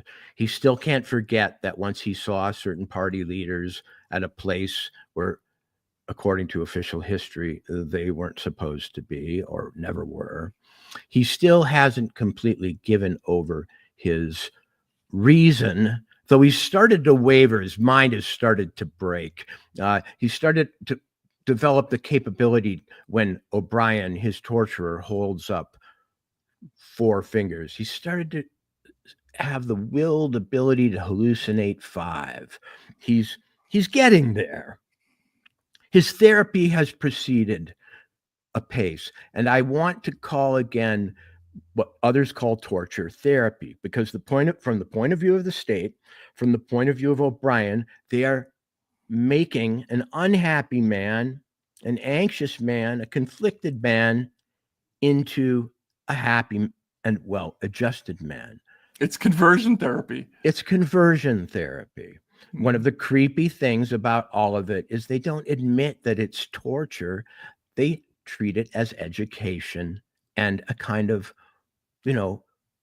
rehabilitation. But it has its limits, and he hasn't quite gone over. So they go to the room that throughout the book, in his nightmares and in little sort of asides, Winston has been fearing most. Room 101. Room 101, which is really weird because wasn't there a TV show when I was a kid, like something Room 101, or I don't remember. I've heard Room 101 used in like happy sitcom ways. There was a show, Room 101, a British show. A British show of all. Oh, but it's a reference. It's a cultural reference. Oh, it is. Okay. Yeah. So in Room 101, you confront that which you personally consider the worst thing in the world. For each victim, it will be different.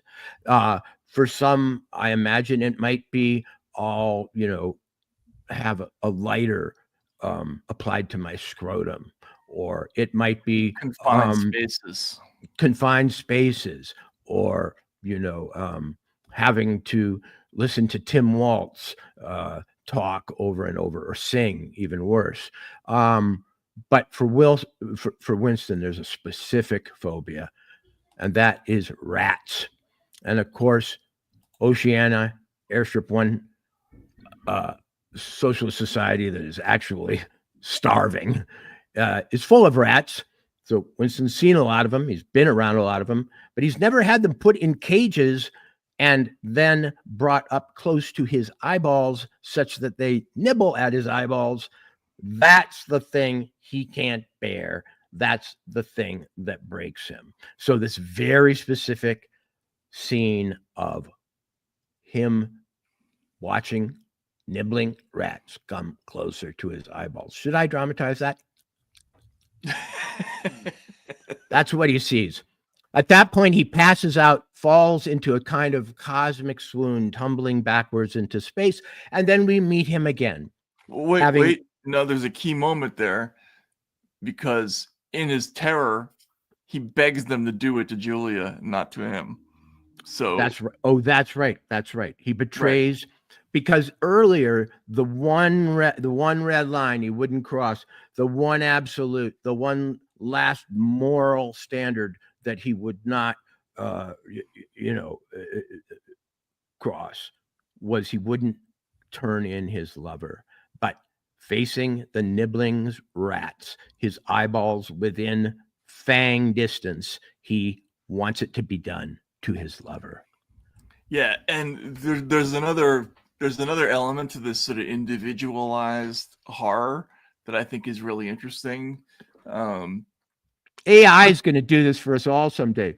It'll gather all the information it has about us from Facebook and Instagram, and it will say, I think I can extrapolate the greatest horror for Walter's particular psyche. We may all get the rats in the eyeball equivalent someday if the AI dictatorship takes over. And there are historical examples of totalitarian societies that did this. They would go through your letters, interview your friends, figure out what the worst thing that you was for you. But it also, for me, it harkens back to, like, Kafka predicted this in his stories. It's both, if I remember correctly, it's both in The Trial and Beyond the Law, and maybe in The Penal Colony. I can't remember what else, but it's this idea that his inability to reach truth and justice, it's blocked for him by this guard. And he asks in the end of his life, like, how come nobody else besides me ever tried to get here and pass through this gate? And the guy says, because this door has been made just for you, right? So the idea that there is a special hell or that there's this dystopian analysis done just for you, that someone would go to the trouble of figuring out what exactly your personal weaknesses is. It's a theme. Right, and in terms of literary torture, it is a great leap forward over the last master of the genre, Dante, who believed that there were sort of standard rings of hell with standard tortures for sinners of different types. If you do this, you'll be gnawing on your arm for the rest of your life. If you do this, you'll be burning. But in this customized age of curated experience, we all get the specific nightmare that we fear most. He betrays Julia. He basically collapses and as a person when he gives up his love. And for Orwell, that's the metaphor for total forfeiture of self.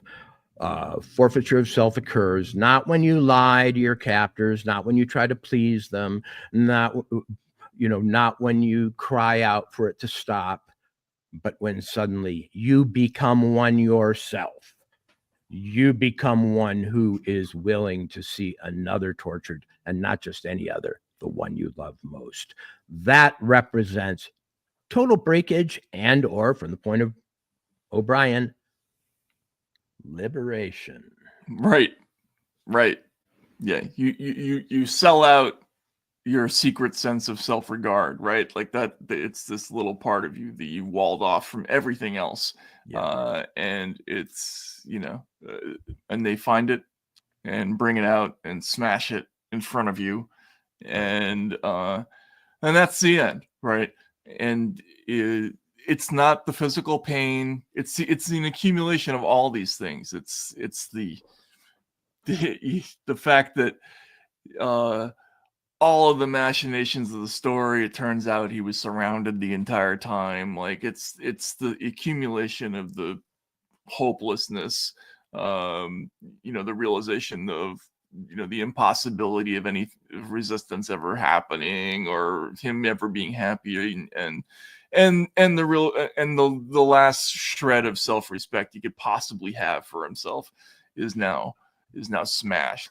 And so and the moralist in Orwell, or the moral philosopher, tells us this, and it's a very bleak message for mankind. Of all the forces that rule human life and and guide the human personality, there is one that is paramount, strongest, and capable of extinguishing self, and that is fear of pain and terror. Pain and terror in Orwell's world, finally, are the rulers of this realm. And that regime, that person, that party, which most wholeheartedly utilizes them, will win. Yeah, it's also something that Solzhenitsyn talked about too, right? Like that the Soviets and the Nazis had they found a solution to Gandhi, to civil disobedience. Just don't have a conscience, don't listen, just keep murdering, keep torturing. And there are societies that did that on a huge scale, and that is capable of crushing the individual. Like the whole idea behind civil disobedience is that the human conscience can't take it. It can't take endless infliction of suffering, but it can. That's kind of the problem, right? And maybe in the future, aided by AI and everything, that process will be easier. Anyway, he ends up, after the collapse of him, we see him in the last chapter. It's kind of suspenseful because we go like, okay, he's going to reappear. He's not dead. The book doesn't end with him dying. He's been released from the Ministry of Love. What kind of creature will this Winston Smith be? And he's in the Chestnut Tree Cafe. And Which is the hangout for the pseudo bohemians of Airstrip 1. Right. And it's like it's a little bit like Clockwork Orange. He's there, he's alive, but everything that made him a person is gone. He is he no longer blanches at the signs that Big Brother is watching him, all the time. And there's this great passage that reminds me of the current moment. A violent emotion, not fear exactly, but a sort of undifferentiated excitement flared up to him, then faded again. He stopped thinking about the war. In these days, he could never fix his mind on any one subject for more than a few moments at a time. And so they've rewired him so that memory is gone, cogitation is gone. He's just this being that lives in this moment and kind of takes things in passively, and there's no longer any resistance to anything. His brain's not capable of mounting any kind of resistance. Right. Well, but from the point of view of Winston now, because remember, Winston's been pseudo narrating this book. We've been in his thoughts, we've been in his journal, we've shared his reactions and feelings toward others. We've stood in his place. But at the end of the book, we stand outside of him somewhat, sharing the new Winston. And the terrifying part is that the new Winston has not been destroyed. He's been healed. Right. Much had changed in him since the first day in the Ministry of Love, but the final indispensable healing change had never happened until this moment. He gazed up at the enormous face. He's talking about Big Brother. 40 years it had taken him to learn what kind of smile was hidden beneath the dark mustache. Oh, cruel, needless misunderstanding. Oh, stubborn, self-willed, exiled from the loving breast. 2 gin-scented tears trickled down the sides of his nose. But it was all right. Everything was all right. The struggle was finished. He had won the victory over himself. He loved Big Brother. And Orwell, I don't know how you feel about him as a wordsmith, but I think that last passage, it's just the way it's written, the pace of it, that last line, it's just delivered. It really packs a wallop just the way it's written, I think. But also the description of that kind of personality is very accurate. I mean, I've seen that kind of person. I met people in the Soviet Union there was nothing there. You know what I mean? Like they were just repositories of slogans but to be a zombie, but to be a kind of blanked out machine man is one thing, but to love Big Brother, he's crying. Yeah, he's drinking gin, which suggests he still has a little tension, but he's looking up with tears of true, adoring, grateful love at the dictator. That is not Orwell stopping at, this guy lost his soul. That's not Orwell stopping at, they turned him into a robot. That's Orwell saying he's turned him into a pseudo-religious acolyte, like a nun who cries at a statue of Mary and kneels and gives herself to the Lord. And it's a true phenomenon. Again, like not to harp on the history of it, but they achieved this in a lot of these societies. I mean, the famous story that I always look back on in kind of amazement are the people who were brought up for the show trials under Stalin and knew they were innocent, knew their families were innocent, knew they would have to be publicly humiliated, knew that it would require their torture and annihilation, and yet at the critical moment, wept and pledged to do whatever they could sincerely for the party, right? Bukharin was one of Zinoviev. I'm not sure if that described him exactly, but a lot of those folks did that. But I think what he's describing is a more systematized version of this, where it's not about ideology. It's just about power and destroying the thing inside you that might want to hold out some kind of separation from the government, from Big Brother. And yeah, I think this is the way people respond when they're conquered. They it's like they love their abusers, their torturers, right? And that's who he is. The human race would not exist if people who held out against foreign armies but were then subdued and beaten did not then mate with the conquerors and have children and get married and form families. It's a probably too little remarked upon feature of human beings that we actually can move from oppressor to oppressor, that Patty Hearst can go from being kidnapped by the Symbionese Liberation Army and locked in a closet, upset, to being Sister Tanya in love with Commander what's-his-name. The worst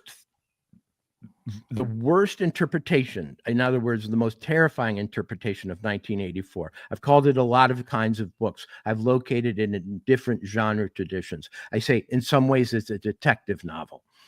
Winston is trying to find out who really runs his society, how it really works, who will who will come save him or who will come torture him. In some ways, it's a diary of the disappearance of consciousness, like a Dostoevsky novel, like Notes from Underground or something.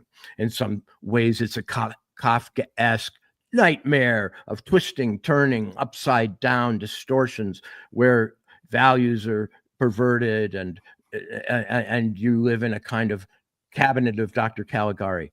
But the most devastating way to look at 1984 is that it's a romance novel. It's a I never thought of that. Yes. It's a romance novel in which the big brute, maybe played by Fabio, who knows, or a darker person, a Tom Selleck type. Kind of Big Brother sort of Tom Selleck-y with that mustache and everything. Totally. In fact, in future film versions of Big Brother, I think she'd be really handsome. Like, like people should look up and go, "Wow, that guy's attractive." I mean, I always thought not like Stalin, not sort of like. I thought when in the initial description, I always thought he was describing a handsome version of Stalin, right, with the same overtly masculine features, but not gross looking the way Stalin was, right? Well, in my Americanized version, he's Magnum PI. He's Tom Selleck with that perfect mustache and a twinkle in his eye. Anyway, just to interrupt, I'm sorry. This is such a funny detail. When I first went to school in the Soviet Union, I had a Swiss friend who used to make fun of any American who left his shirt open, and he made up a Russian verb, Tom Sellecknavat. So he would say, like, "You're Tom Sellecking," if you didn't button up your shirt or shave your mustache or whatever it was. I don't know. That was funny to me, but anyway, go ahead. Well, so I'm gonna leave the audience with this horrifying frame for the book, that it's really more like 50 Shades of Grey or a romance novel in like the story of O, in which the resistant lover is finally converted into the adoring submissive.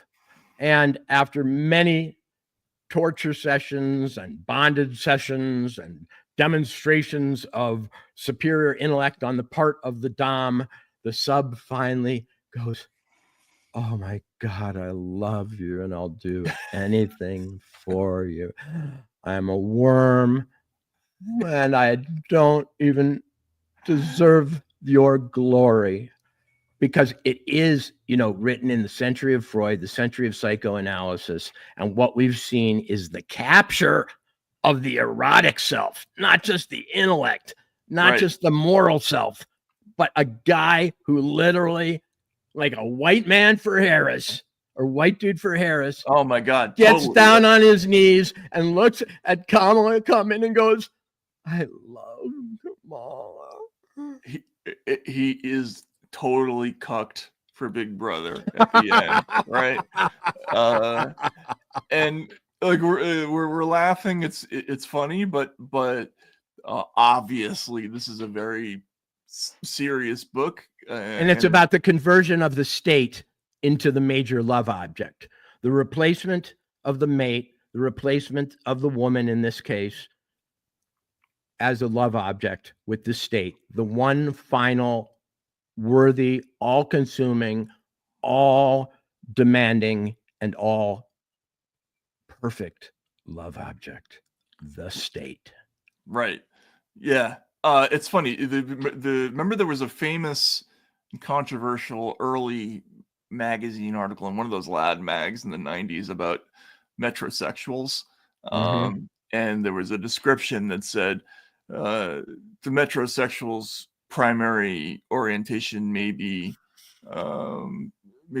toward men or women, but his primary love object is himself, right? But I think in this case we have like, I don't know what would the word be, a demisexual, an autosex, like it's somebody whose orientation is to the state, basically, right? That's the love object of this person. Well, we should do some more thinking on that because that's a legitimate fetish. I think it is. Yeah, a fetish for institutional power. Yeah. Man, I get around a big organization with a giant office building and good security, and I just get all hot under the collar. I just want to meet whoever has the big office at the top. Actually, 50 Shades of Grey was kind of like that if you go back and watch it. You know, remember the dude had helicopters and he was super rich, and, you know, and frankly, fairy tales are like this because in fairy tales, the object of adoration and romantic love is always the prince on horseback. Well, you know, instead of it being the prince on horseback, is Big Brother on the telescreen. Yeah. What would the word be? Impurosexual, politsexual. I don't know. We'll have to think about it, but I think there's a thing there. And the other thing, look, we're at the end of this book. There's a ton of stuff in here. This book is now currently relevant for a billion reasons, but mainly I think because it's a roadmap for how you get to this awful place that Winston is in at the end. Like so many of the different techniques that are used to break down and eliminate this consciousness are now part of who we sort of current American politics, or not even but sort of Western discourse, right? From the assault on memory and time and history to you're forcing people to stare endlessly at factually contradictory things and accept them and repeat them out loud over and over again. The gradual acceptance of constant surveillance as something that's normal.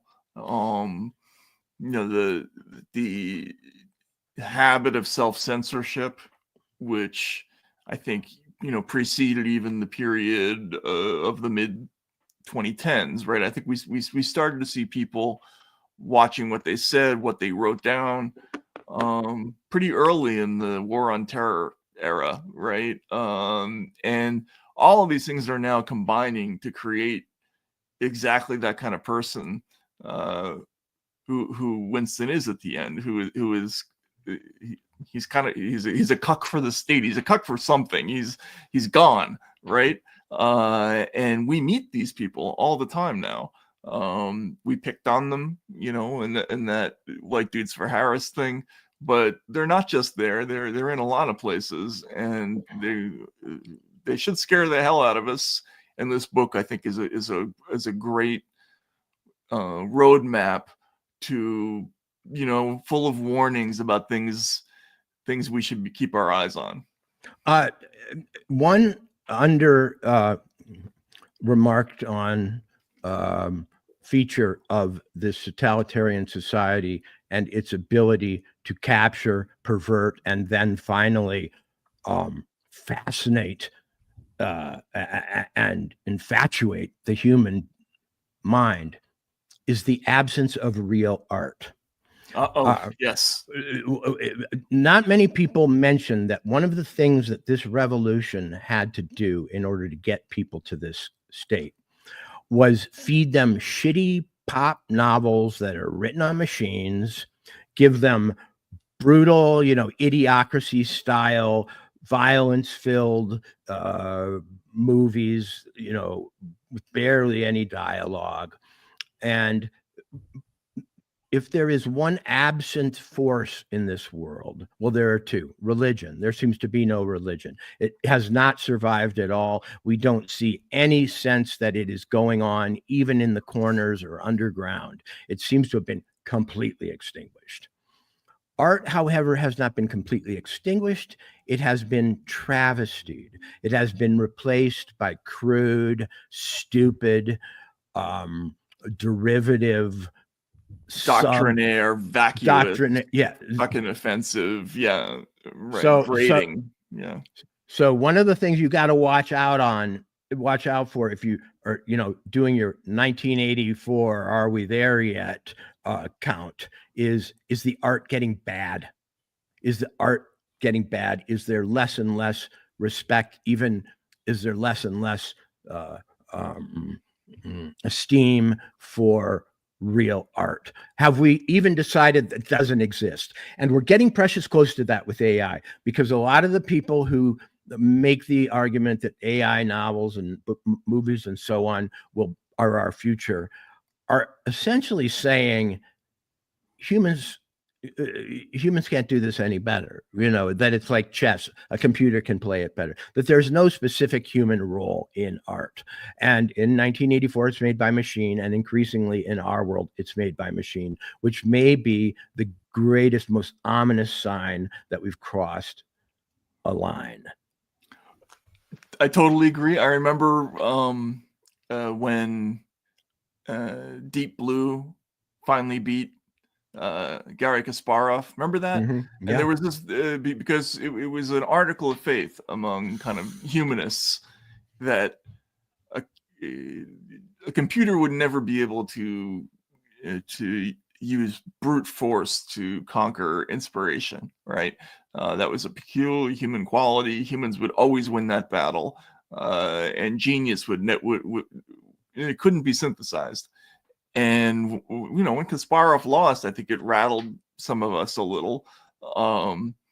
And when people started talking about AI being able to do everything and to synthesize art, I rolled my eyes and I thought, there's never going to be a day when I won't be able to tell whether something was written by a person or by a machine. But it's getting harder, and it's merging also with this moment where art has been devalued, humor has been massively devalued. As you said, religion really died out 60s, 70s, right? Like we stopped seeing that as a normal part of people's life. It's odd how we didn't remark upon that in the upper classes. Like this disappearance of spirituality was like a non-story somehow, right? Well, as far as art goes, the thought that because something looks just like a real painting, it is one, is a real philosophical error.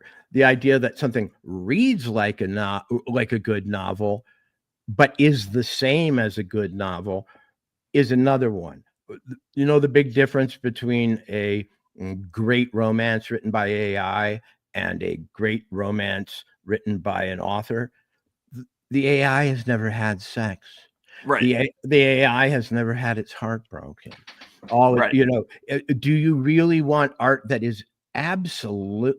There was a question back in the 80s about whether the virtuoso 20-minute guitar solo was absolutely the quintessence of rock virtuosity and accomplishment.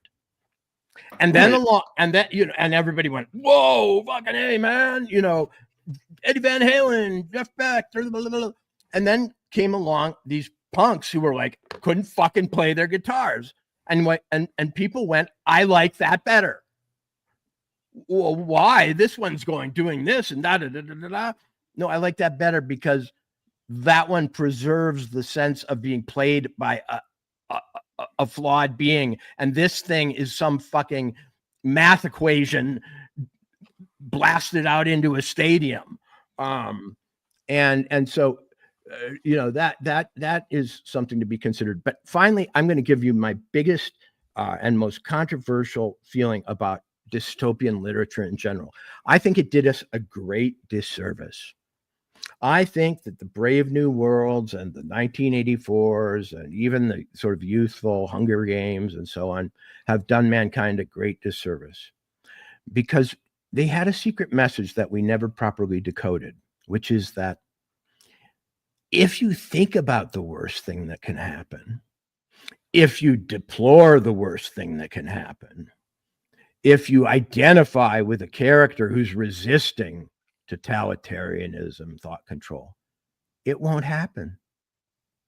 But that was superstition. That was consolation. The real function, looking back, of dystopian literature and movies was to convince us that if we imagined it we were safe from it.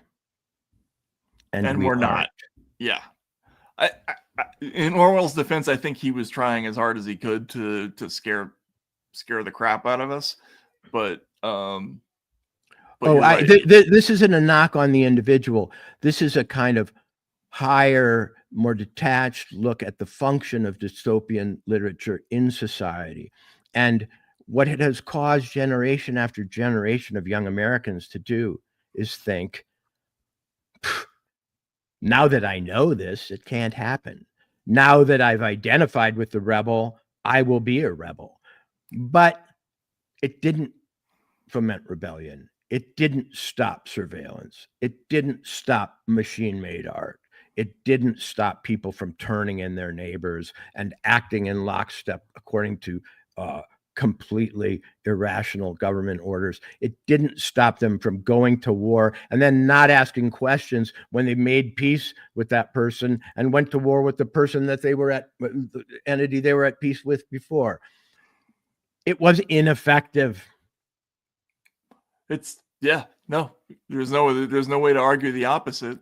I think these books still have value, but I think we have to start reading them in a different way now that we're, maybe the Soviets or the Chinese might have a different take on it, but for those of us who haven't been all the way there yet, we have to start reading these books differently, I think, and understanding that it's not meant to console us. It's meant to freak us out. It's meant to make us feel guilty.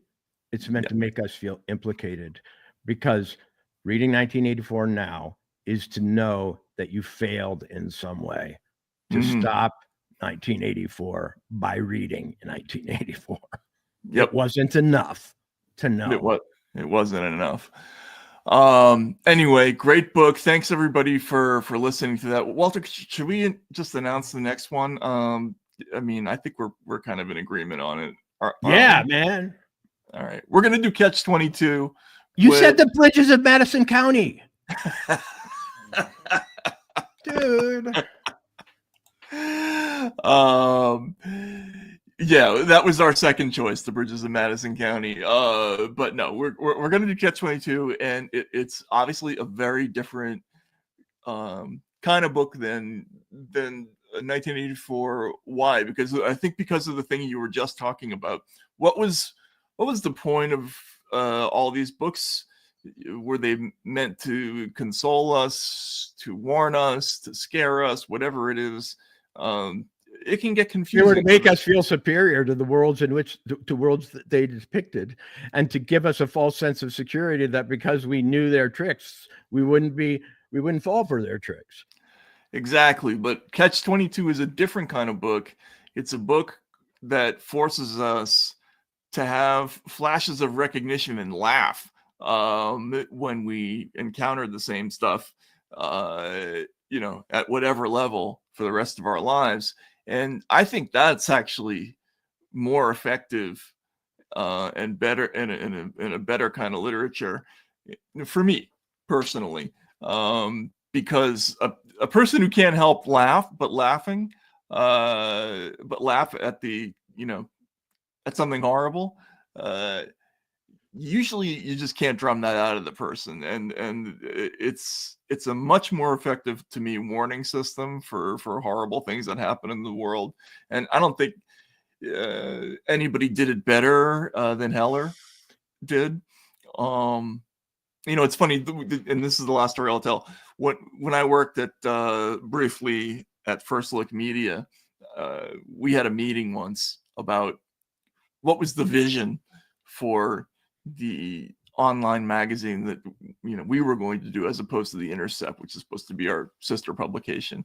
And this was at the time when Upworthy and BuzzFeed and some other sites were coming up. And I argued to the company that the one thing the computers would never be able to do in media was to make people laugh. They would never be able to be funny, like truly. And if we could create a place where that's what people looked for, then we would always have an advantage over any mechanized media outlet. And it was at that moment that I realized the joke was on me, and that our bosses were actually looking for a mechanized media solution, and that I was sooner or later going to be fired. But I think of that when I think of books like Catch-22, because you couldn't have a book like this in a dystopia. Does that make sense? Right. And can I just for those who don't know the book, those who are about to embark on reading it and notice, hey, it's longer than 1984.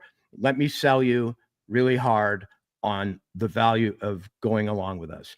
It is, for me, the funniest American novel of the last 70 years. Pound for pound, consistently.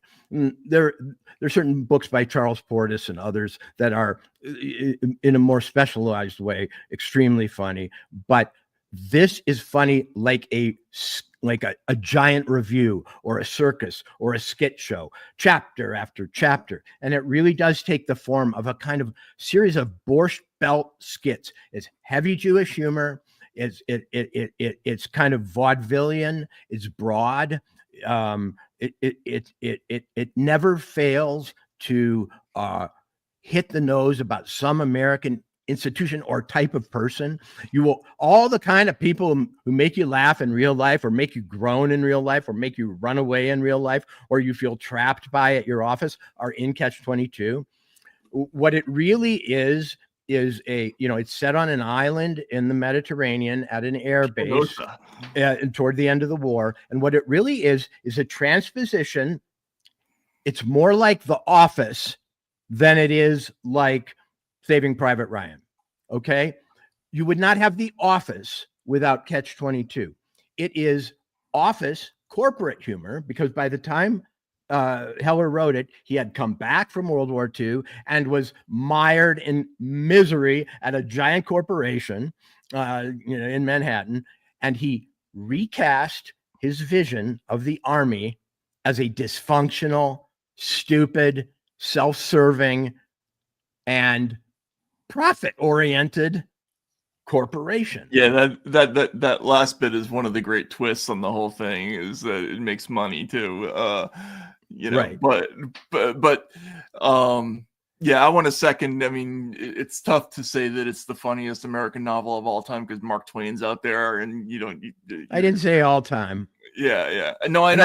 I didn't say it was funnier than Norwood, Charles Portis's Norwood, or The Dog of the South. Yeah, exactly. Those are great books too. But what I will say is, this book, I read it when I was, like most boys, I read it pretty young, and you talk about it being big and like Borscht Belt circus and everything. When it hits those institutions, it's very George Foreman-esque in its delivery. I mean, these are big booming jokes that are just absolutely devastating. They crush the target, and you laugh out loud a lot in this book. And that's one of the reasons why it's so memorable, because for the rest of your life, you're going to hear that situation, and then it'll trigger some line. Oh, you'll be quoting lines. If you think The Big Lebowski, in other words, Catch-22 is a kind of midnight movie in novel form. Once you've read it, you'll be shouting out the lines to each other. You'll have a language to use with your other friends who've read it that will never fail you. And you will also, I think, have a sense of what is wrong with war that is different than you get from All Quiet on the Western Front, or Night, or Night. Yeah, right. Because Heller makes the greatest indictment of war, an American war in particular, that I think has ever been achieved. It's stupid. Right. It's deeply, deeply stupid. Full of stupid people doing stupid things for stupid reasons, and never learning. And War is Stupid would be the bumper sticker that comes of reading this. But the ways in which it's stupid and the endless kaleidoscopic ways in which it's self-defeating are what we get from reading this book. Yeah. So, yeah, and you can get a lot of the message just in the first couple of chapters. The book has a strange structure. It's a great structure. Every chapter is sort of named after a person, and this is a story that's heavily driven by the caricatures of the characters. So, I think for our introduction, we can just kind of get into the tone and feel and pace of this with a few chapters at the beginning. The last thing I'll say is every writer dreams that one day they'll wake up in the morning and like an umbrella will fall from the sky and hit them at the right place in their head, and they'll just be able to start typing out the novel that's been waiting to come out of them their whole lives. And that happened to Joseph Heller. You can tell that this is a book that just flowed out of him. And it's like paradise for this kind of writer. And the ecstasy of it comes out really early in the book. So looking forward to reading it again. And to those who listen to books rather than read them, this is a great one to listen to because, as I say, it's got a lot of the patter and the sort of Borscht Belt back and forth comic timing. It's a lot of skits and a lot of routines are effortlessly carried out here. But also, if you want to see the movie before you read the book, the 1970s version with Alan Arkin and Orson Welles and so on is a pretty damn good version. Pretty good adaptation. Jon Voight.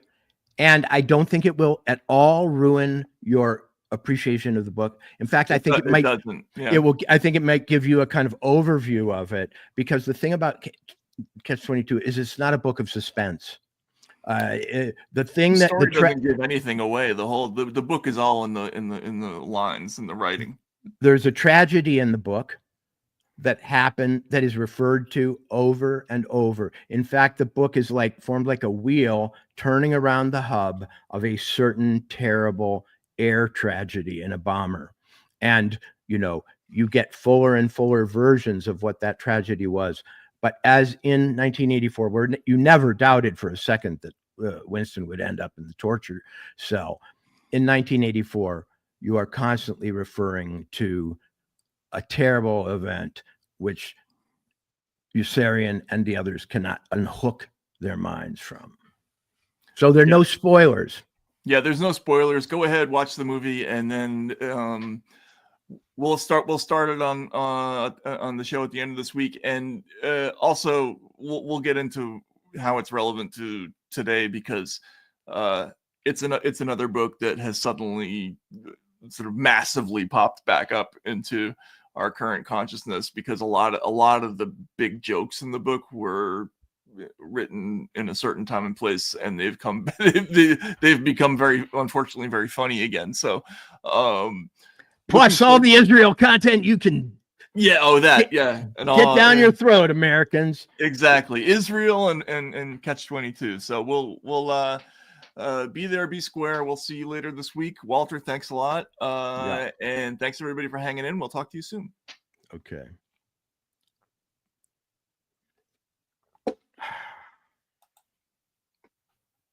Well, there